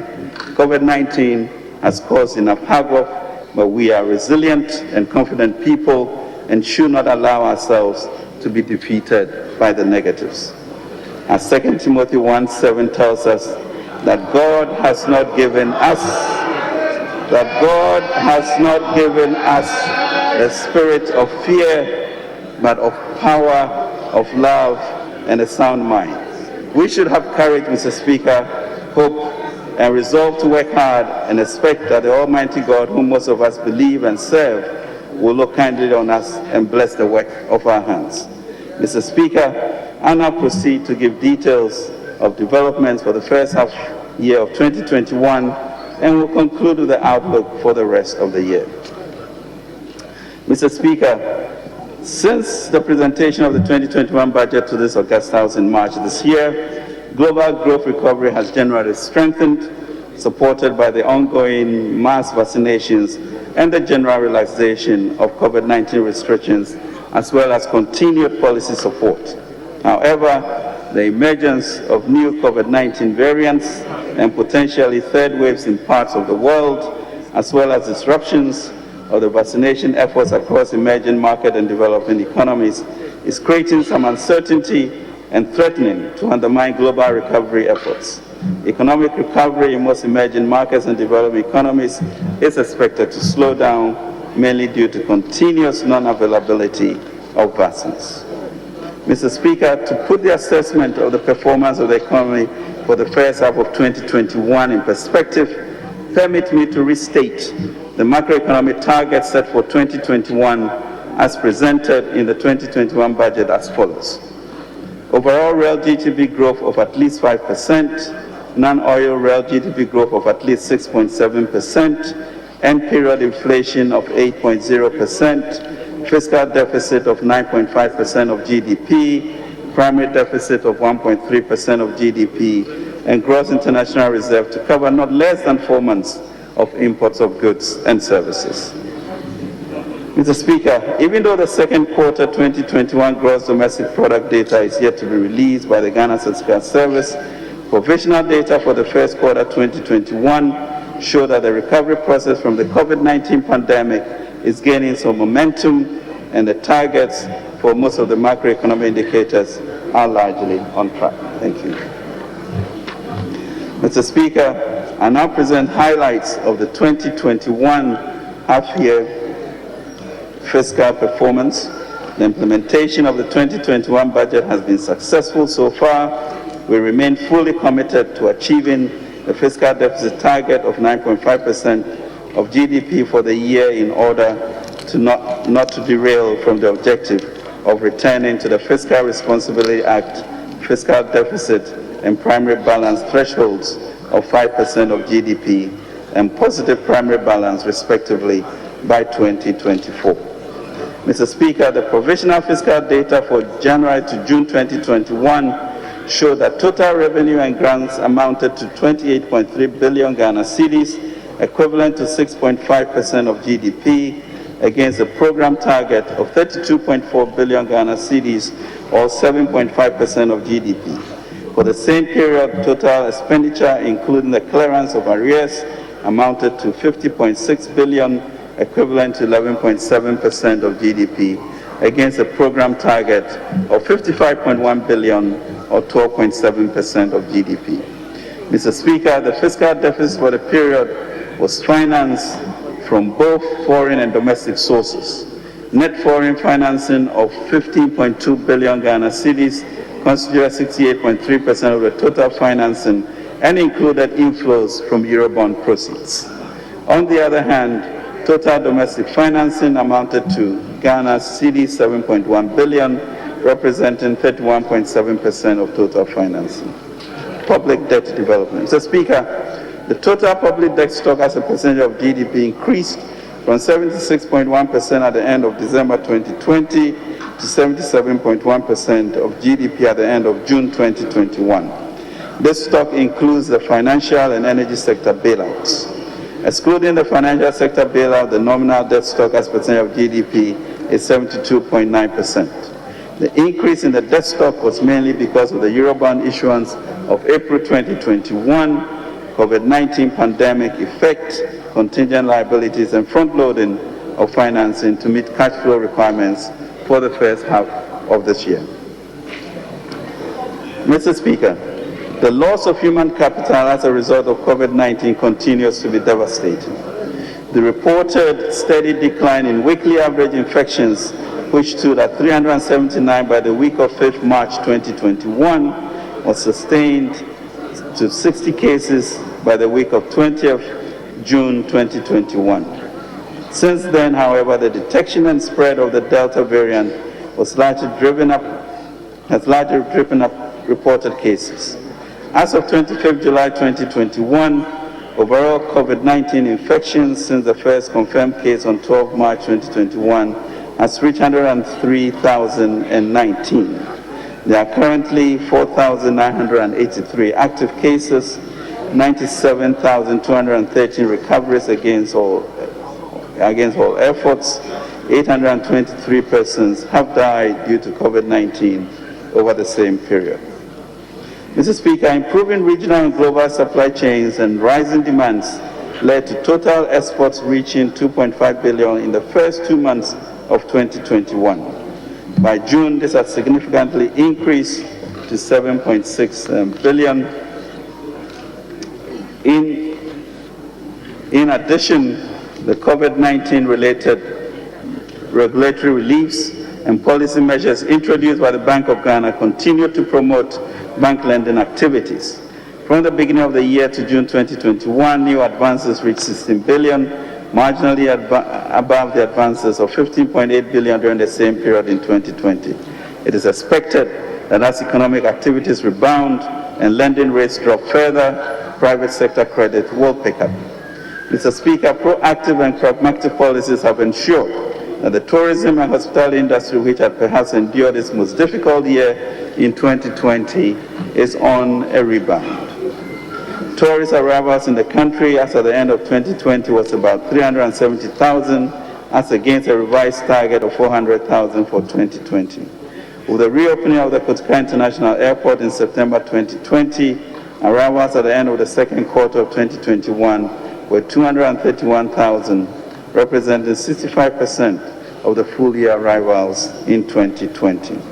Mr. Speaker, there are also other positive trends for this pandemic, as digital technology is assuming a more significant role in the operations of businesses. Almost 9 out of 10 firms are now leveraging digital platforms to market their products. Similarly, mobile money, door-to-door delivery by courier services, and internet usage for business operations also increased by 77%. Mr. Speaker, since the onset of the COVID-19 pandemic, government has developed and implemented a number of interventions expressed in the National COVID-19 Emergency Preparedness and Response Plan and the National Strategic COVID-19 Response Plan, July 2020 to December 2024. Mr. Speaker, these plans and related interventions provided a comprehensive framework to mobilize and disburse funds which have proved vital to the success of the national containment and case management measures. Since Ghana recorded its first 2 cases on 12 March 2020, the Ghana Health Service has conducted 1,416,952 tests as of 25th July 2021, with a cumulative positivity rate of 7.3%. Mr. Speaker, Ghana implemented the COVID-19 vaccination campaign as part of the containment strategy and has developed the National Deployment and Vaccination Plan. It is planned that 20 million Ghanaians will be vaccinated in order to achieve herd immunity. Mr. Speaker, we have upgraded our national, regional, and district cold chain facilities to widen our access to vaccines like Pfizer and Moderna that require -70 degrees centigrade cold chains. These include 16 ultra-low cold freezers, 58 units of ultra-low freezers, 50 normal vaccine refrigerators, 300 boxes to be filled with ice packs, 300 ice pack freezers, 10 cold chain vans, and 120 temperature monitoring devices. Government has also committed to providing seed funding of $25 million towards the development of the country's capacity to produce vaccines domestically. This will be achieved through the establishment of a National Vaccine Institute. Mr. Speaker, the pandemic further threatened our efforts to tackle discrimination and inequality against women, since the sectors hard hit by the crisis like tourism, hospitality, and small-scale retailing employ a large number of women. It is important to note that Ghana was one of the few countries in the world that devised a plan to ensure that the impact of the pandemic on MSMEs will be minimized. Through the Ghana Enterprise Agency, formerly National Board for Small Scale and Industries, a number of programs were implemented to minimize the impact of the pandemic and also to support in the realization of the government vision of diversity, inclusivity, and job creation. Under the Ghana cedi 600 million coronavirus alleviation program business support, a total of 520 million Ghana cedis have been disbursed to over 299,000 MSME beneficiaries between May 2020 and June 2021. For the 290,000 beneficiaries who benefited under the Coronavirus Program Business Support Scheme, CAPBAS, 60% of the beneficiaries were women-owned businesses or MSMEs. The intervention unlocked access to finance mainly to women who would not have been able to access funds to support and build their businesses. Technical support was also provided in the form of training, entrepreneurship, and financial management to 15,748 beneficiaries across Ghana, over 67% being females. Over 740,000 jobs have been protected, and a database of 904,000 MSMEs has been created to inform policy going forward. Support was also given to specific sectors such as the creative arts, media, and the private education to enable them continue to offer key services in peak of the pandemic. As at the end of June 2021, a total of 52.3 million Ghana cedis has been disbursed to 29,698 beneficiaries within the creative arts industry. Additionally, 5,410 private schools, universities, and associations with the educational sector received a total of 41.2 million Ghana cedis. Mr. Speaker, to sustain the quality of life for Ghanaians during the pandemic, government subsidized the cost for various categories of household and industrial electricity consumption from April to December 2020. Altogether, 4,772,512 customers benefited from the electricity reliefs for the period. The policy, however, continued for lifetime customers from January to March 2021. Mr. Speaker, as part of government's social interventions for supply of free water under the COVID-19 initiative, the Ministry of Sanitation and Water Resources partnered the Ghana Water Company Limited and Community Water and Sanitation Agency to ensure the full realization of the objective. The program started in April 2020 and was extended to June 2021 for domestic consumers whose monthly consumption does not exceed 5,000 liters. In all, over 10 million urban dwellers were supplied with potable water by Ghana Water from April to December 2020. This initiative currently supplies free water to a total of over 2.3 million urban domestic dwellers whose monthly consumption does not exceed 5,000 liters of potable water at a cumulative cost of 836.82 million Ghana cedis. Mr. Speaker, CWSA, on the other hand, supplied 17.9 billion liters of potable water to rural and peri-urban population of 5.8 million at a total cost of 100.28 million Ghana cedis between April 2020 and June 2021. Mr. Speaker, the COVID-19 National Trust Fund was set up under Act 1013 to receive and manage contributions and donations from well-meaning individuals, groups, and corporate bodies. As at 30th June 2021, the COVID-19 National Trust Fund had received a total amount of 57.15 million in cash donations. These donations were made between the period April 2020 and March 2021.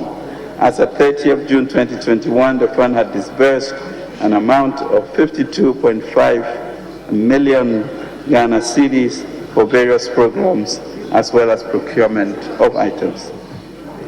Mr. Speaker, the COVID-19 pandemic has forced Africa into a liquidity crisis that needs to be reversed. At the just ended 2021 Africa Development Bank Annual General Meeting in Accra, African finance ministers were in consensus that the current global financial architecture, which was designed about 75 years ago without Africa, has become less responsive to Africa's liquidity and financing need and is no longer fit for purpose. Africa cannot truly rise unless there's a tectonic shift, Mr. Speaker, in the global financial architecture to support it. To this end, African finance ministers have commenced global advocacy for the IMF to unlend between 25 to 30% of its new SDR of $650 billion to Africa. We are also advocating for the establishment of the African Stability Mechanism and the African Liquidity and Sustainability Facility, akin to the European Stability Mechanism. The African Stability Mechanism will protect the continent against external shocks by providing instant emergency access to financial assistance for countries in financial difficulty. The Liquidity and Sustainability Facility could also underwrite a more effective market in African debt that reduces the high liquidity premium African countries pay for sustainability-linked investments. Implementation of Ghana Cares. Mr. Speaker, with every crisis, the need to restructure and diversify the economy becomes imperative. The recent experience of the COVID-19 pandemic, with its disruptive impact on global and regional value chains, has once again highlighted the need to build a transformed Ghana beyond aid. It is for this reason that in November 2020, government launched the audacious 100 billion Ghana COVID-19 alleviation and revitalization of enterprises support, Ghana Cares, Obatampa program. The first phase of the program, also known as the stabilization phase, was implemented between July and December 2020. It alleviated the immediate impact of COVID-19 on our economy and restored normalcy in the lives and livelihoods of Ghanaians through substantially subsidized water and electricity costs, hot meals and food packages distributed to vulnerable and underprivileged persons, increased allocation for the CAP bus scheme to support MSMEs, Ghana CD 2 billion guarantee scheme established to support large businesses, established skills training programs in collaboration with social partners and faith-based organizations, and passage of urgent legislation to enforce COVID-19 safety protocols. Mr. Speaker, since the turn of the year, we have been purposefully pursuing the second phase of the Ghana Cares program to revitalize the economy and set it on track for transformation. As already articulated, our approach under this program is to revitalize the private sector in targeted sectors to fast-track competitive import substitution, export expansion, and the creation of decent jobs for our youth in a commercial environment that is increasingly regionally integrated. We have operationalized a well-thought-out implementation and coordination framework of a functional and staffed Ghana Cares Coordinating Office within the Ministry of Finance. Additionally, Ghana Cares delivery units, including sector specialists from the private sector, have been activated in all participating MDAs. Implementation compacts, Mr. Speaker, outlining the most critical interventions for 2021, delivery and reporting arrangements, as well as commitments by Ministry of Finance and participating MDAs have been signed. The participating ministries, departments, and agencies include the Ministry of Agriculture, Ministry of Trade and Industry, Ministry of Science and Technology, Ministry of Communications and Digitalization, MOTAC, GIPC, and GRA. Mr. Speaker, In line with our commitment to a functioning financial ecosystem and the Ghana Cares, we're establishing the building blocks for a stronger network of institutions to support businesses and entrepreneurship, including the Development Bank of Ghana, GERSO, the Ghana Commodity Exchange Venture Capital Trust, and the recently established Ghana Enterprises Agency. This network of institutions would anchor a new age of entrepreneurship, job creation, and wealth building for our post-COVID transformation. Mr. Speaker, to modernize our agricultural sector, we are investing in initiatives that would improve production and productivity in the rice, poultry, soybean, tomato, and cassava subsectors this year. The recent engagement with all the value chain actors in these subsectors has sharpened the focus of investment in a holistic manner. We are therefore providing interest rate subsidies, facilitating equipment acquisition, linking markets and producers, as well as producing relevant research in these subsectors. The youth are being supported this year to become outgrowers for anchor farmers and boost participation in commercial farming. Mr. Speaker, Ghana Cares is providing catalytic support to drive efficiency and improve outputs in the agriculture sector by investing in data and digital technology. These technologies would revolutionize the targeting of inputs such as seed inputs, extension services, and acquisition of land for commercial farming. Additionally, the program will support the reform of the fertilizer subsidy system using digital technology to make it more efficient and less prone to smuggling. This will be achieved by registering farmers for improved targeting. The registration will provide information on farmers, biodata, crops cultivated, acreage, digital location of farms to track seed and fertilizer subsidy programs. By end February 2022, 1.2 million farmers will be registered. Mr. Speaker,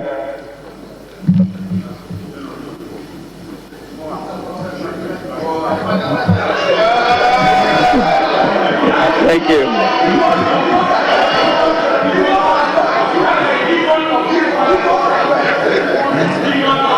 Additionally, Mr. Speaker, the program will support the reform of the fertilizer subsidy program. Mr. Speaker, accelerated expansion of Ghana's light manufacturing is a focus under Ghana Cares. Government is delivering dedicated support to expand the production capacity of our pharmaceutical, garments, and textiles industries, as well as the processing capacity of our agro-processors to increase exports and create additional jobs. Specific interventions include support for the establishment of a cassava processing plant, provision of technical assistance to the garment and textiles industry, as well as the pharmaceutical industries.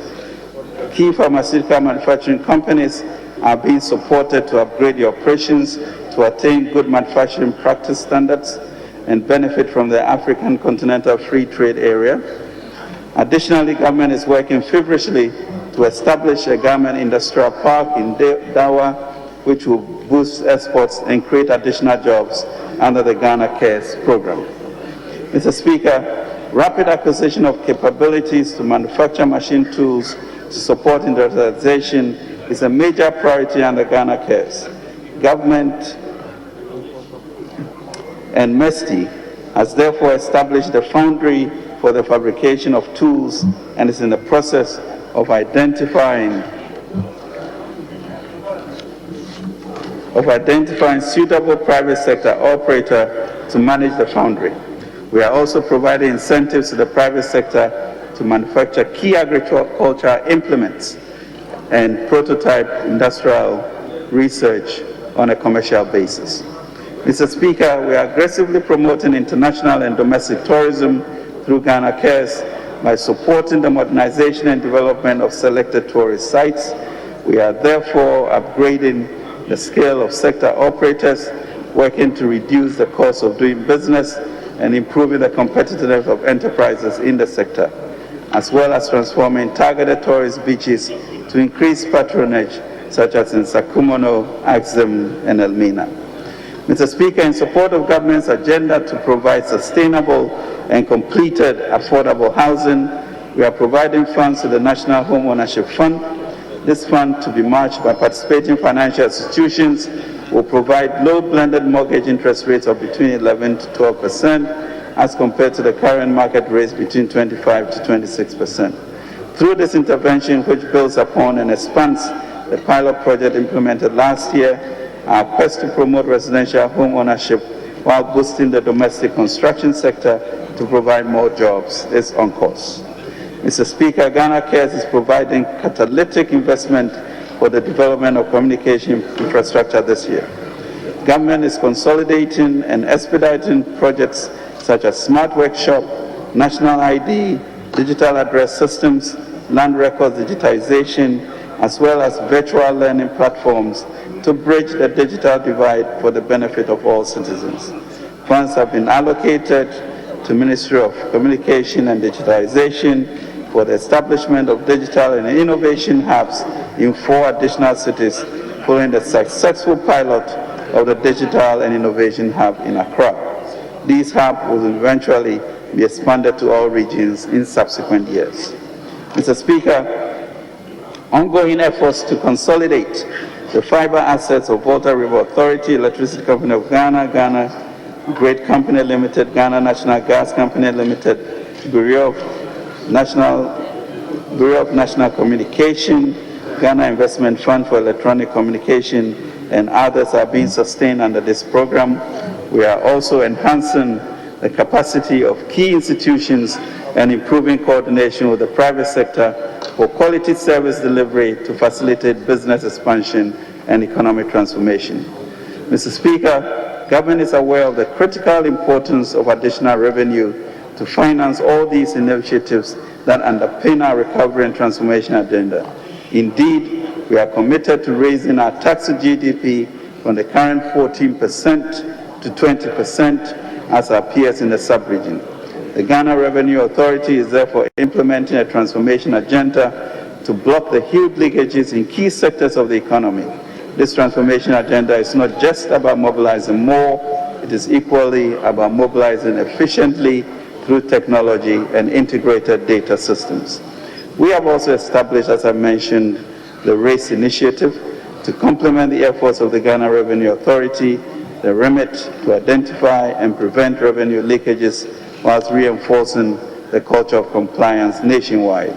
A formal launch of this initiative is scheduled for Monday, 2nd August 2021. Mr. Speaker, the GIPC also has a crucial role to play under the Ghana Cares program by spearheading the mobilization of 70 billion Ghana cedis in private sector investment. We are supporting GIPC to be more targeted and proactive in seeking investment into the prioritized sectors for the nation.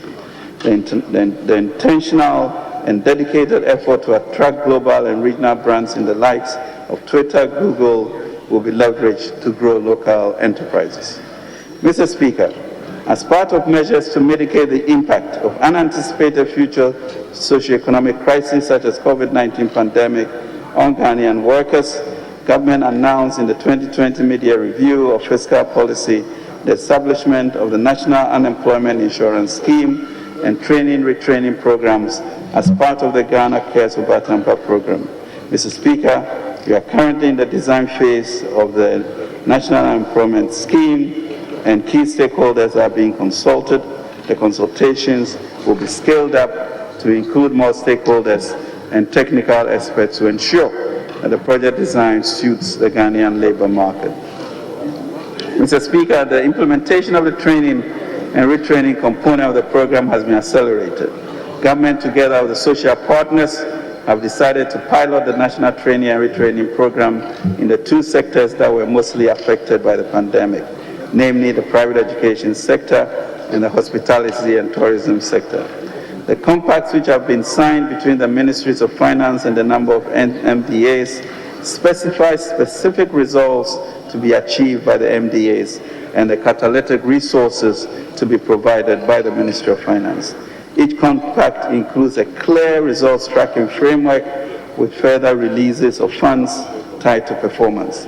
I'm happy to report that this exciting performance-based arrangement is up and running the catalytic resources have started flowing and the MDAs are energized and getting on with the activities. The Compass ensures effective and timely delivery of targets under Ghana Cares for 2021. Mr. Speaker, government is demonstrably committed to the nation's economic recovery and eventual transformation as envisioned by the Ghana Cares program. We are innovating new ways to get results. We are engaging all actors to secure keen participation and involvement. We are aggressively mobilizing resources to deliver the program. The recent urgency brought to bear by our youth is appreciated. We will continue to prioritize the opportunities as a means for this transformation journey. Mr. Speaker, the implementation of the Ghana Cares complement the existing flagship programs such as Free SHS, PFG, 1D, 1F, among others, which are being rationalized to enhance the quality of life of our people and further advance our transformation agenda. To this end, the recent challenges relating to the school feeding program and IPEP and caterers are being resolved. Mr. Speaker, despite the generally strong performance of our economy in recent decades, the issue of unemployment and jobs for our youth, who constitute close to 71% of our population, persists. This situation has been exacerbated by the pandemic, by the impact of this pandemic. Taking the lesson from our recent past, we are deliberately intervening to avoid a jobless economic growth and recovery. Mr. Speaker, at a strategic level, our comprehensive and holistic response to the employment and jobs issue remains anchored on the private sector. It is for this reason that government's recovery program transformation agenda is easing the constraints of the private sector to enable them to expand and provide jobs for the youth. A recent survey indicated that about 50% of local employers report misalignment of or inadequacy of skills in the market. It also reports that at least 50% of new tertiary institutions entrants are enrolling in programs in sectors with no or little growth in labor market. Mr. Speaker, in response to this, we are strengthening the links between education and job market stakeholders. We are also revitalizing the skills development initiatives under Ghana Enterprises Agency, NEIP, YEA, and CODVET. We are also feverishly working on a scheme that enables the private sector to train new recruits entrants at a subsidized rates by government. Mr. Speaker, our intention of building an entrepreneurial nation is already known. We aim to empower our youth to be at ease and venture into businesses.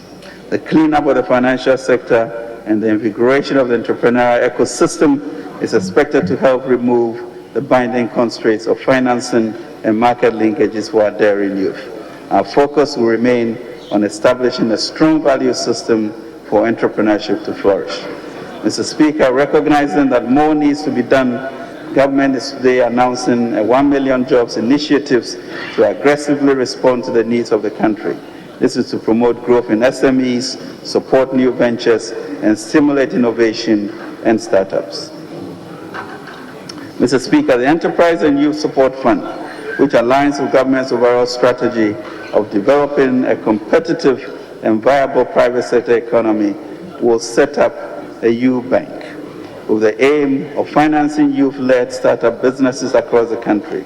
As part of this initiative, an online investment hub will be established for youth across the country to access information for the purpose of establishing businesses. It is estimated over 100,000 jobs will be created through this. Mr. Speaker, the Venture Fund Trust, which is being revamped to be better positioned to carry out the designated activities, also as a fund manager. Mr. Speaker, we are also pursuing the Obatampa Youth Entrepreneurship Drive, Ghana Skills and Entrepreneurship Development Project, Student Entrepreneurship Initiative, the Youth in Community Improvement Model, and the Alternative Employment and Livelihood Program as direct interventions in targeted sectors to help our youth live decent lives and contribute to nation building. These interventions are clearly designed to bring us closer to confronting the jobs and employment challenges of our youth.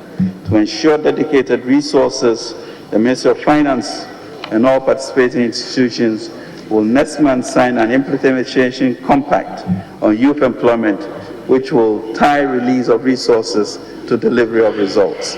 This compact will also track youth-focused initiatives across the value chain of interventions under the Ghana Cares program. Women-focused interventions.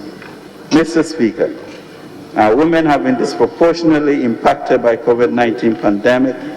Government is activating a policy to have 20% of procurements awarded to women.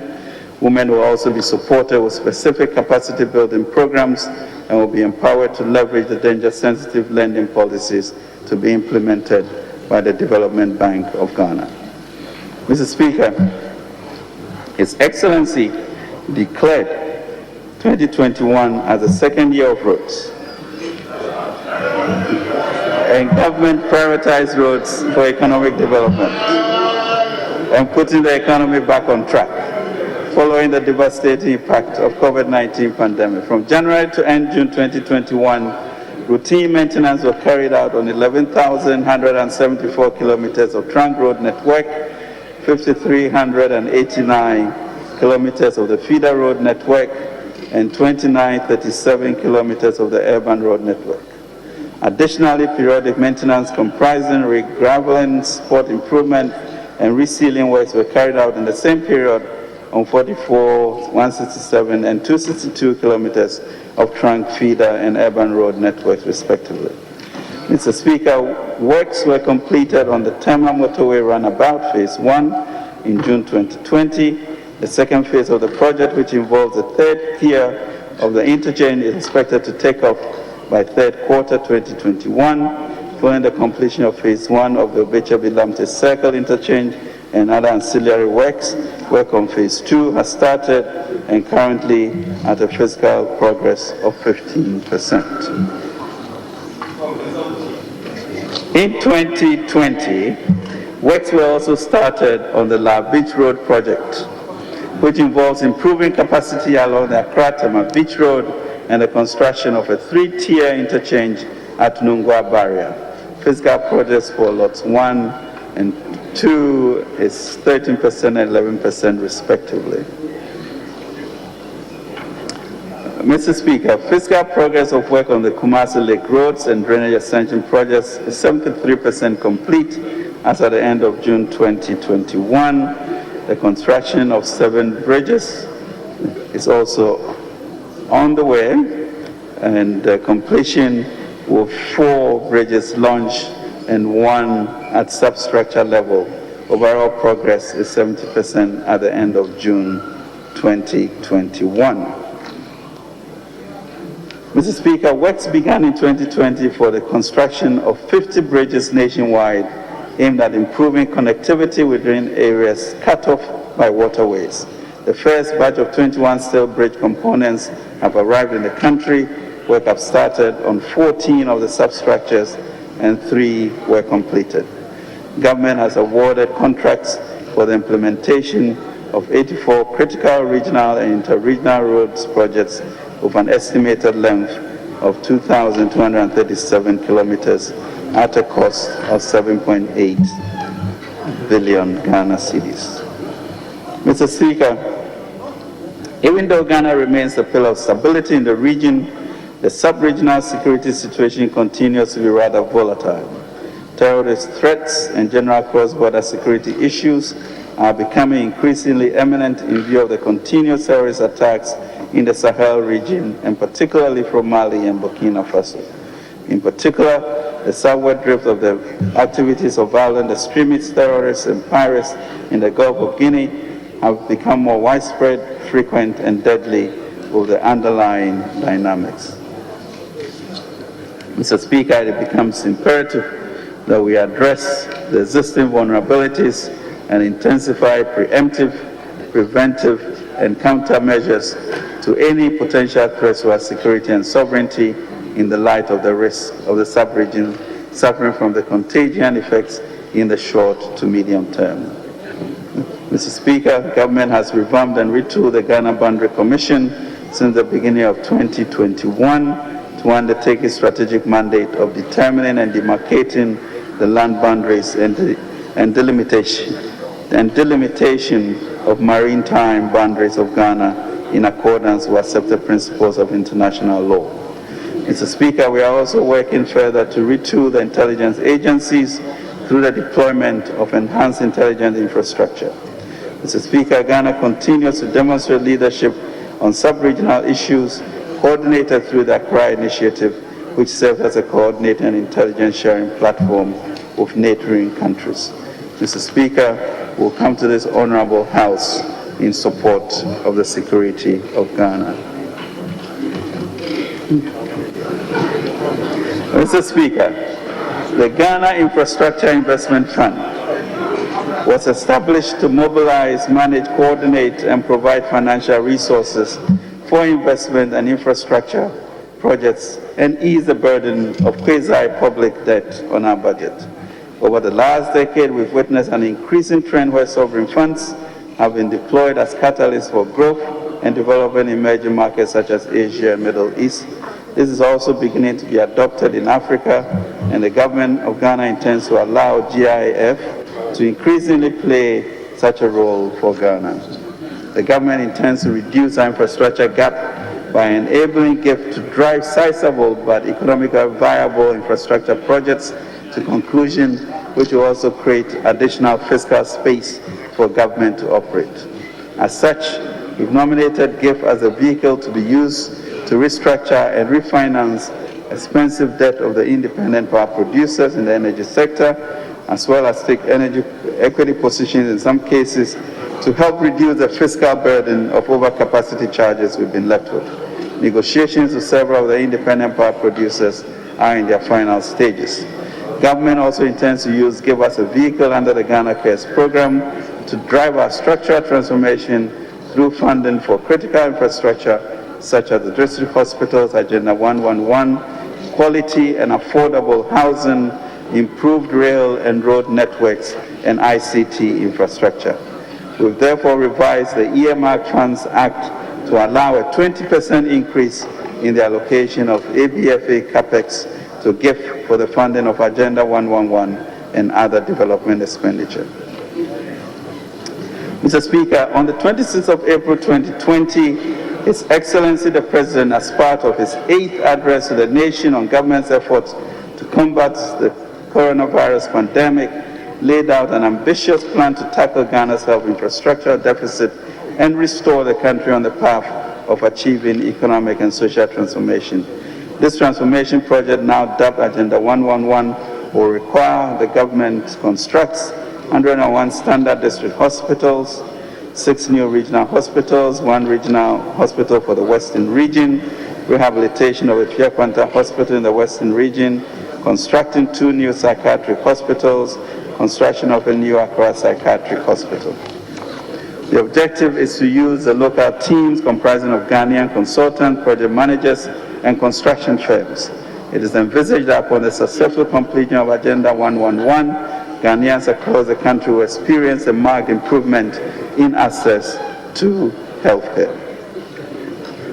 Mr. Speaker, government and the project coordinating team have worked tirelessly on phase 1, and I'm happy to report that pre-contract works have been completed for 88 sites for the district hospitals.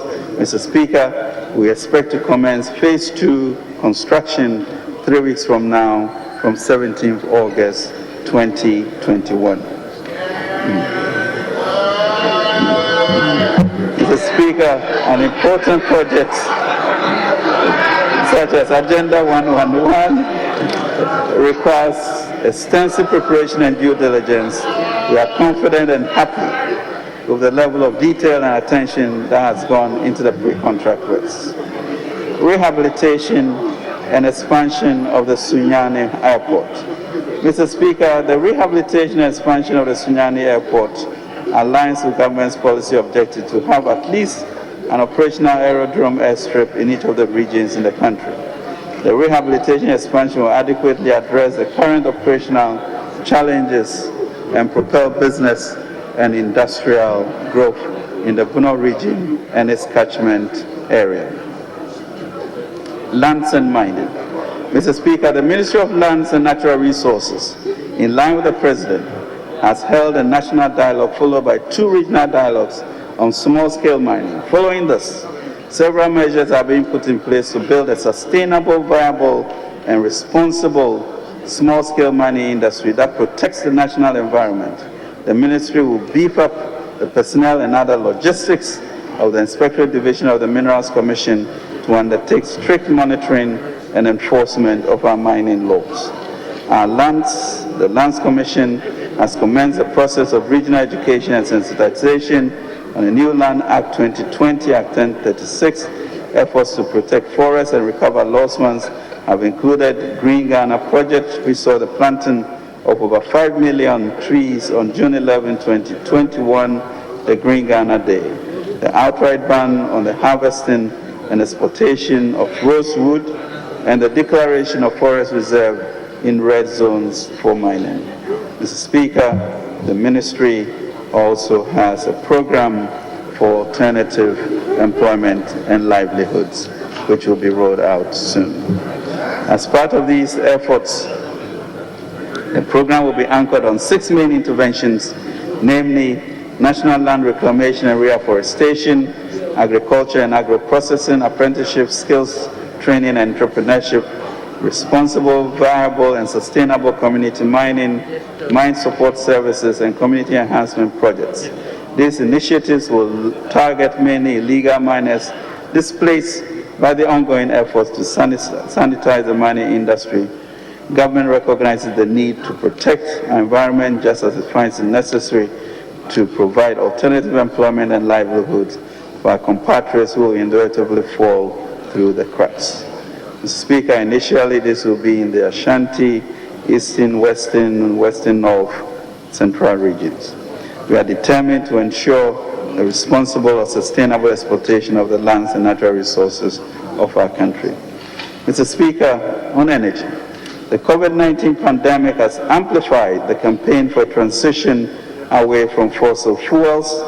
Given the prevailing sentiment around energy transition, there's a strong possibility that Ghana may be left with stranded assets unless we accelerate our exploration activities and develop a homegrown strategy to extract our fossil fuel. As such, GNPC is looking at opportunities for a subsidiary, GNPC Exploco, to acquire such assets and become an operator in its own right to ensure the expeditious development of our hydrocarbon resources.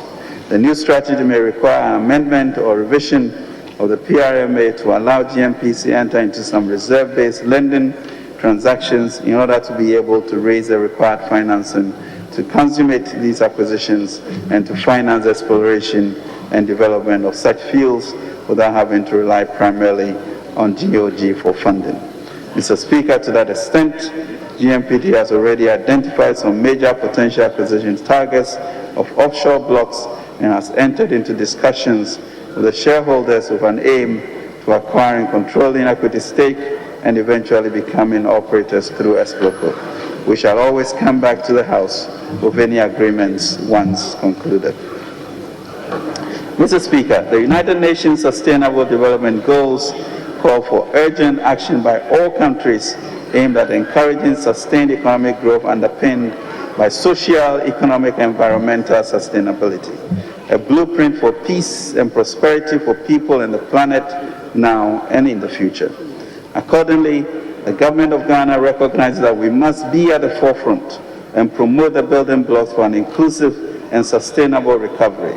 Our focus remains to move urgently toward opportunities and solutions that achieve sustainable and broad-based economic growth without harming our climate or leaving hundreds of millions of families in poverty. As such, government has commenced discussions with international organizations such as the World Economic Forum to identify SDG financing gap and develop a roadmap to attract innovative finance to close the gap for the attainment of the SDGs by 2020. Ghana and Switzerland have also agreed on a roadmap for 50 million tons of carbon capture. Globally, the international capital markets is moving its financing appetite towards sustainable innovatorship that supports such goals. Ghana is also keen on positioning itself to benefit from the desire to provide such financing by developing an ESG framework which will allow proceeds raised or an amount equivalent to such proceeds raised to be used for financing or refinancing eligible green and sustainable projects such as renewable energy, health, education-related infrastructure, amongst others. Mr. Speaker, our partnership with FBOs has directly and indirectly benefited over 46,000 and 100,000 trainees, respectively, in fashion, catering, cosmetology, electronics, business, and managerial skills. Efforts are being made to roll out the next phase by end of the third quarter. We continue to count, Mr. Speaker, on our SBO partnerships to sensitize and ensure adherence to the life-saving mask wearing, social distancing, and enhanced hygiene protocols within our communities. Mr. Speaker, work on the National Cathedral is progressing speedily, and following the program of the contractors, and with God helping us, the National Cathedral is expected to be officially commissioned on March 6, 2024. Upon completion, the National Cathedral will provide a sacred space for formal religious activities of state and symbolize the enormous contribution of faith to nation building. Mr. Speaker, this state and church partnership envisaged by the President to develop the National Cathedral is on course.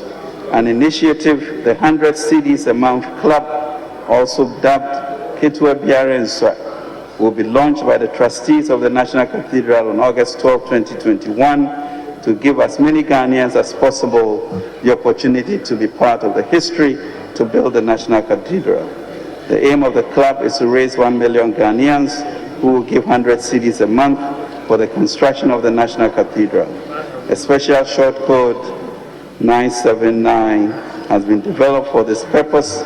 We look forward to Mr. Speaker and all the members of this august house joining the 100 Cedis a month club.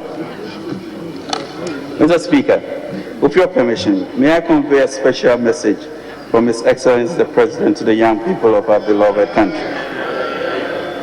The last couple of years has not been easy for our young people.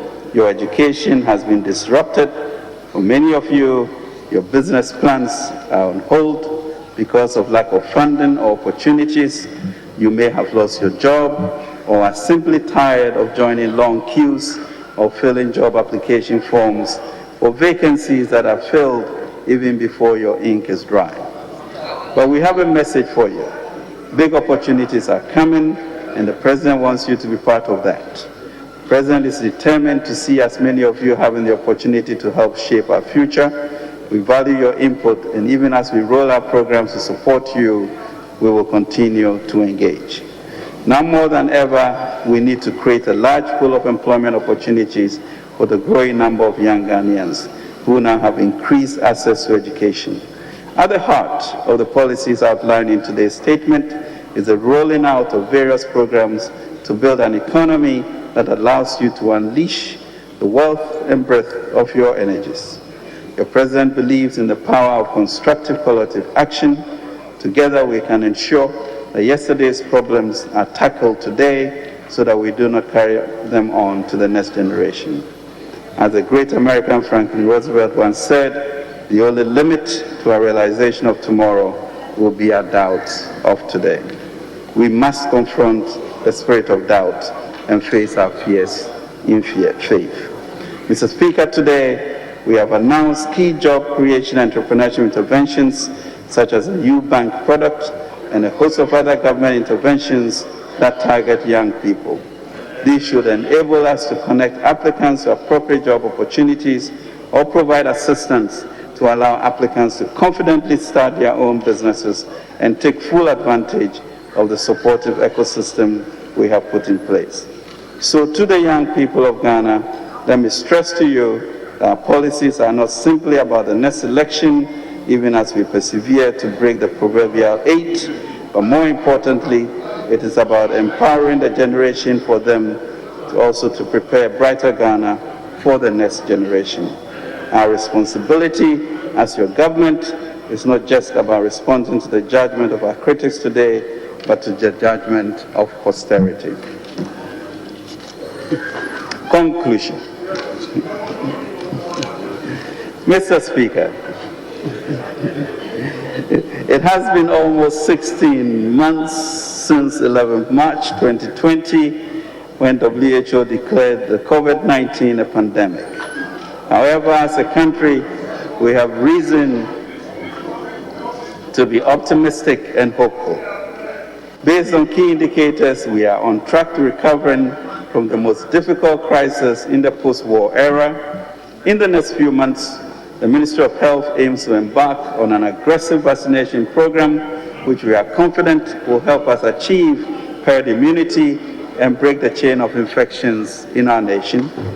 Mr. Speaker, we are only in the 7th month of the second 4-year mandate of the government of President Akufo-Addo and the New Patriotic Party.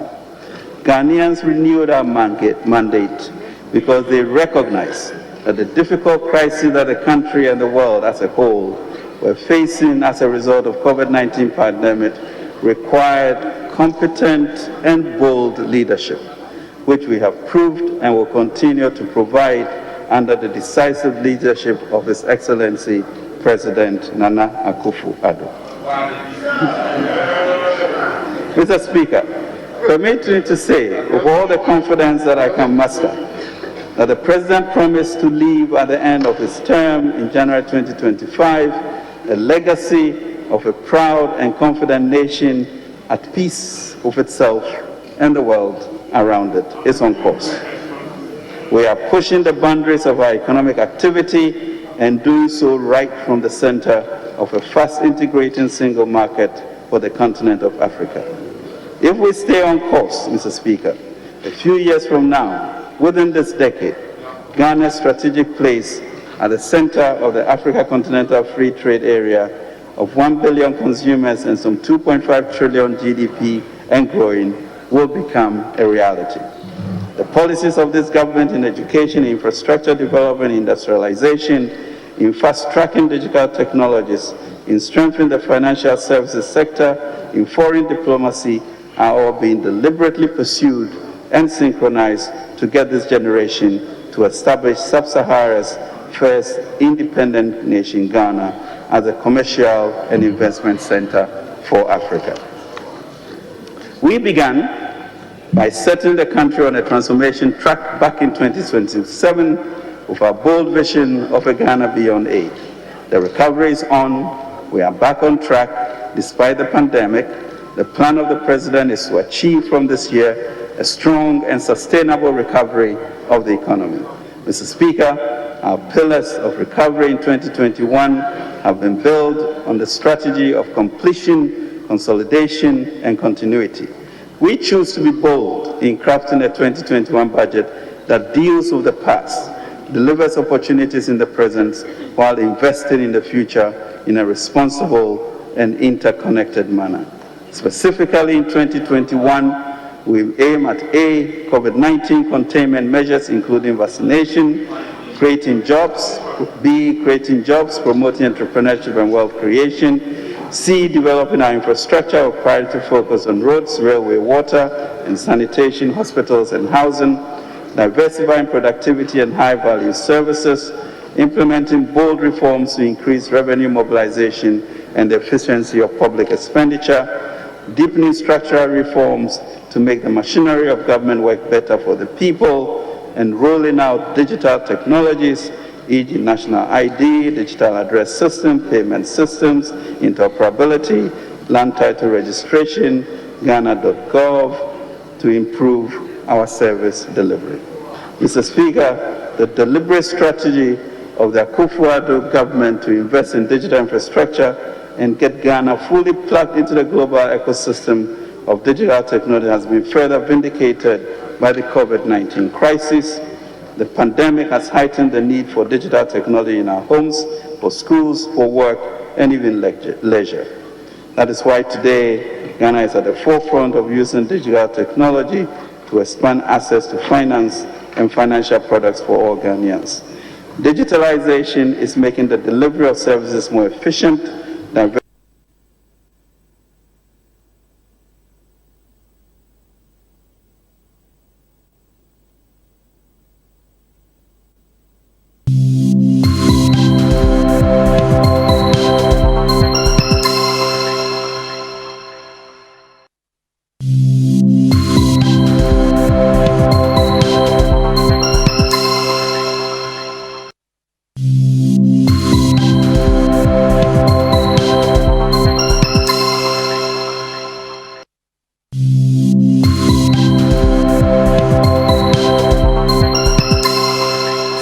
So that's the Finance Minister, Ken Ofori-Atta, just in the concluding moments of the mid-year budget review that he has been presenting over the last almost an hour and 30 minutes now. And a few highlights in there. He's still talking about a message that he says President Akufo-Addo has for the Ghanaian youth. And in the face of issues with unemployment, and then also to the extent that you have people who are graduating and not getting jobs, and the rate of unemployment keeps on increasing in this country. It's of serious concern, especially because of the impact of COVID-19 as well, which has exacerbated the already worrying unemployment levels in this country, because especially with the private sector, people laid off, jobs have been shut and are unable to recover because of the impact of COVID. Others are underemployed because they are receiving 1/3 of their salaries. Salaries have been slashed. A clear appreciation of what is happening in the economy. We raise questions about some of the recommendations that were made and how that specifically responds to some of the concerns that we're faced with, as we speak. And he talks about, currently talking about the Continental Free Trade Area, the AFCFTA, of which the headquarters here is in Ghana, and how Ghana is strategically positioning itself, putting measures in place to respond to the advantages and also some of the issues relating to the AFCFTA, preparing the Ghanaian business community to take advantage of the benefits of the AFCFTA. If you recall, we've had conversations on this platform about how businesses are not also being helped or enabled by government to prepare for the rather increased competition that the AFCFTA will bring. Businesses have talked about also going into a market where they're going to be competing with businesses within the sub-region that are borrowing at single digit, while in this country we have the small and medium scale enterprises also borrowing at double digits. So it's a clear concern that the business community has, which they expect that government will address before the proper onset of the Africa Continental Free Trade Area, opening up our markets to other products from the rest of the continent, with the objective of creating one or single market for the continent.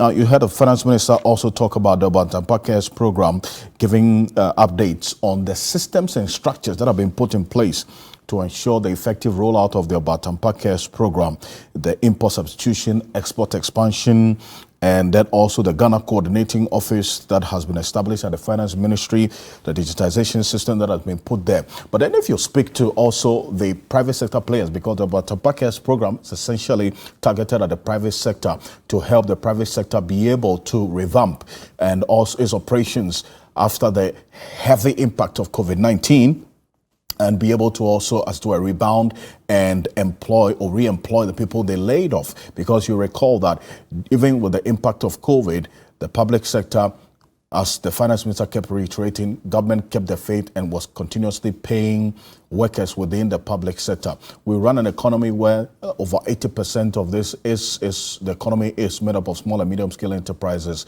which were also heavily hit by the impact of COVID-19. And this Obantampa 100 billion cedis cares program was specifically targeted at them. 7 points, 7 specific areas that this Obantampa Cares program was supposed to be rolled out. When you speak to players within the hospitality industry, they also have concerns, because apart from these systems and structures that have been put in place to help the effective rollout of the Obantampa Cares program, you also have another aspect of the component of this Obantampa Cares program, which has to do with handing over physical cash to these persons or the private sector that have been heavily hit by the impact of COVID-19. That hasn't happened as yet. 2 weeks ago, we had the tourism industry has been giving some 100 million cedis.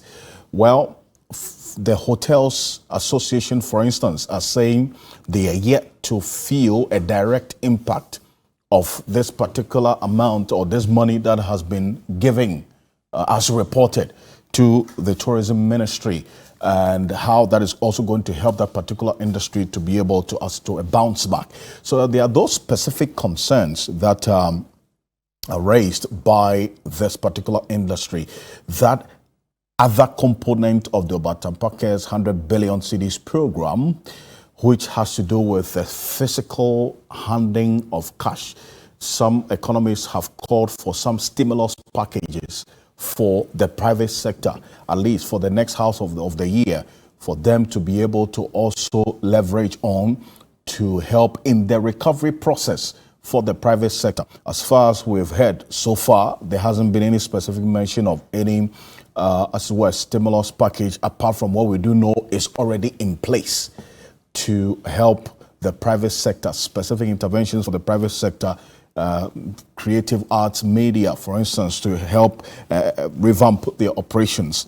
Now, there's also that aspect of the planting for food and jobs that the finance minister talked about.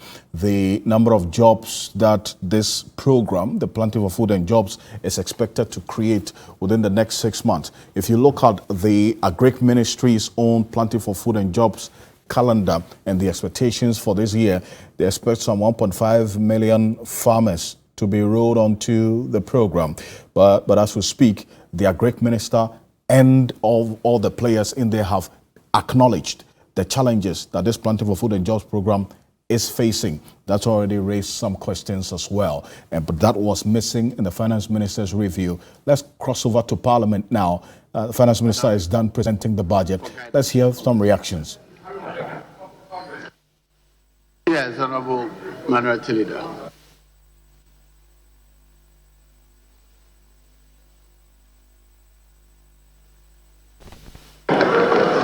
Mr. Speaker,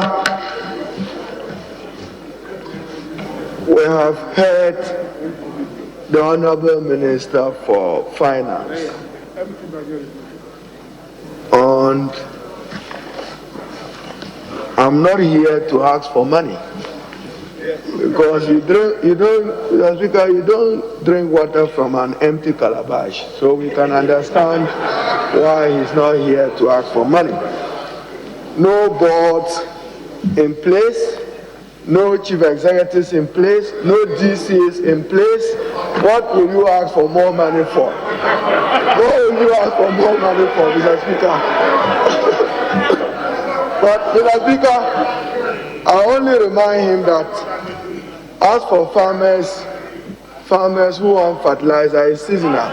If you don't give them their fertilizer now, you lose the opportunity. So, Mr. Speaker, the tie is not in a haste for a dance that ensues the day. We will stand adjourned if that is the wish of the leader, so that tomorrow to Monday, we will comment and debate thoroughly on it. I'm very convinced that the minister's hope and the hope of the president now is debt relief and debt forgiveness. That's their hope to rescue this economy. If there is debt relief and debt forgiveness is his only hope. So you can move a motion for adjournment. Thank you, Mr. Speaker. We'll be guided.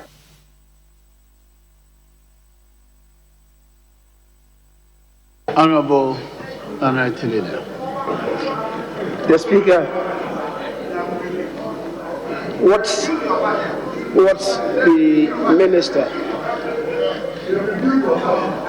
the minister, the substantive minister responsible for finance,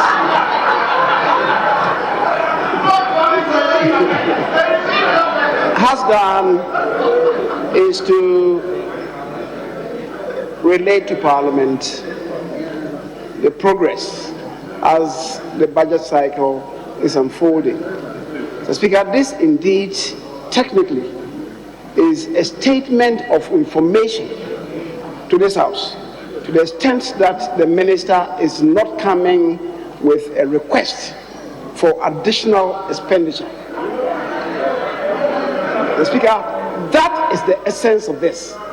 And a mid-year review, Mr. Speaker, a mid-year review is a statement of information to this House. We can comment on the statement. This is not a matter for debate, technically. That's what, yes. Mr. Speaker, people should understand the procedure in this House.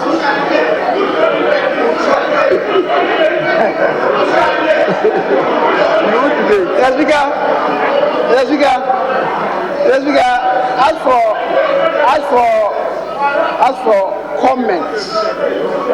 as for comments, you could spice your comments with whatever you deem appropriate.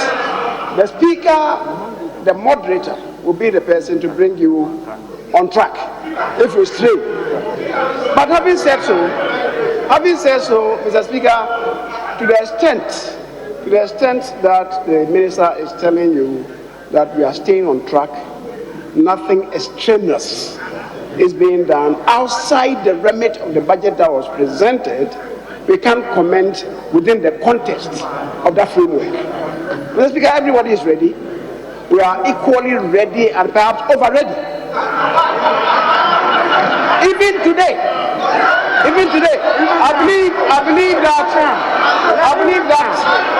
you guys will be saying that, oh, we are bereft of copies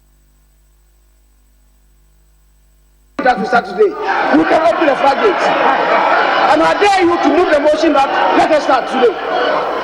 We are ever ready, like ever ready battery.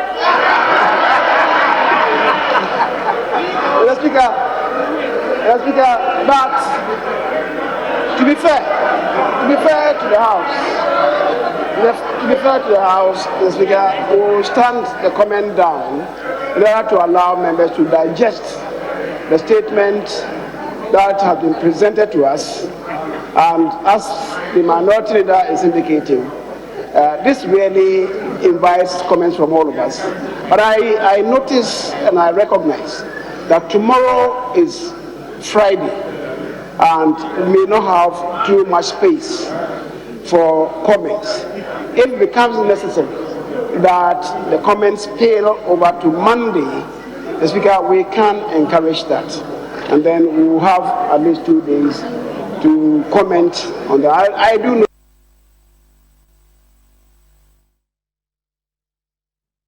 All right, so that's the Majority Leader, Honorable Chairman Sabos. They're just bringing an end to their coverage of the immediate budget review presentation by the Finance Minister, Ken Ofori-Atta, before the 8th Parliament on representing the people of Ghana. Just stay with us in a subsequent bullet. It's going to be subjecting aspects of this media budget review to further and better particulars and analysis as we go on, so we all better understand how the next 6 months that the fiscal period is going to be treating you and I. But we do know now that we owe more. When we started the whole analysis before the budget presentation, we knew that debt to GDP was just about 76.6% in monetary terms, 332.4 billion cedis. Now there's been an update from the Finance Minister, just so you know how much you owe as viewers, 77.1%. That is the update, 77.1% debt to GDP as we have it now. That's as at the end of June this year. So the debt's on the rise. That's where economists raise concerns about government managing its debt appetite and what exactly we're using the money we're borrowing for, and not just to pay salaries and then also service existing loans. These are concerns that have been raised. So stay with us in our subsequent bulletins. We'll subject this to a lot more analysis just so you understand and be on the same page. My name is Alfred Okanse. On behalf of the rest of the team, I want to thank you so much for staying with us here on TV3 and TV3 Ghana on Facebook, also on 3FM 92.7, Onia 95.1, Onia TV, as well as Connect FM 97.1 and Akoma FM 87.9 in Kumasi and beyond. Do have a good afternoon.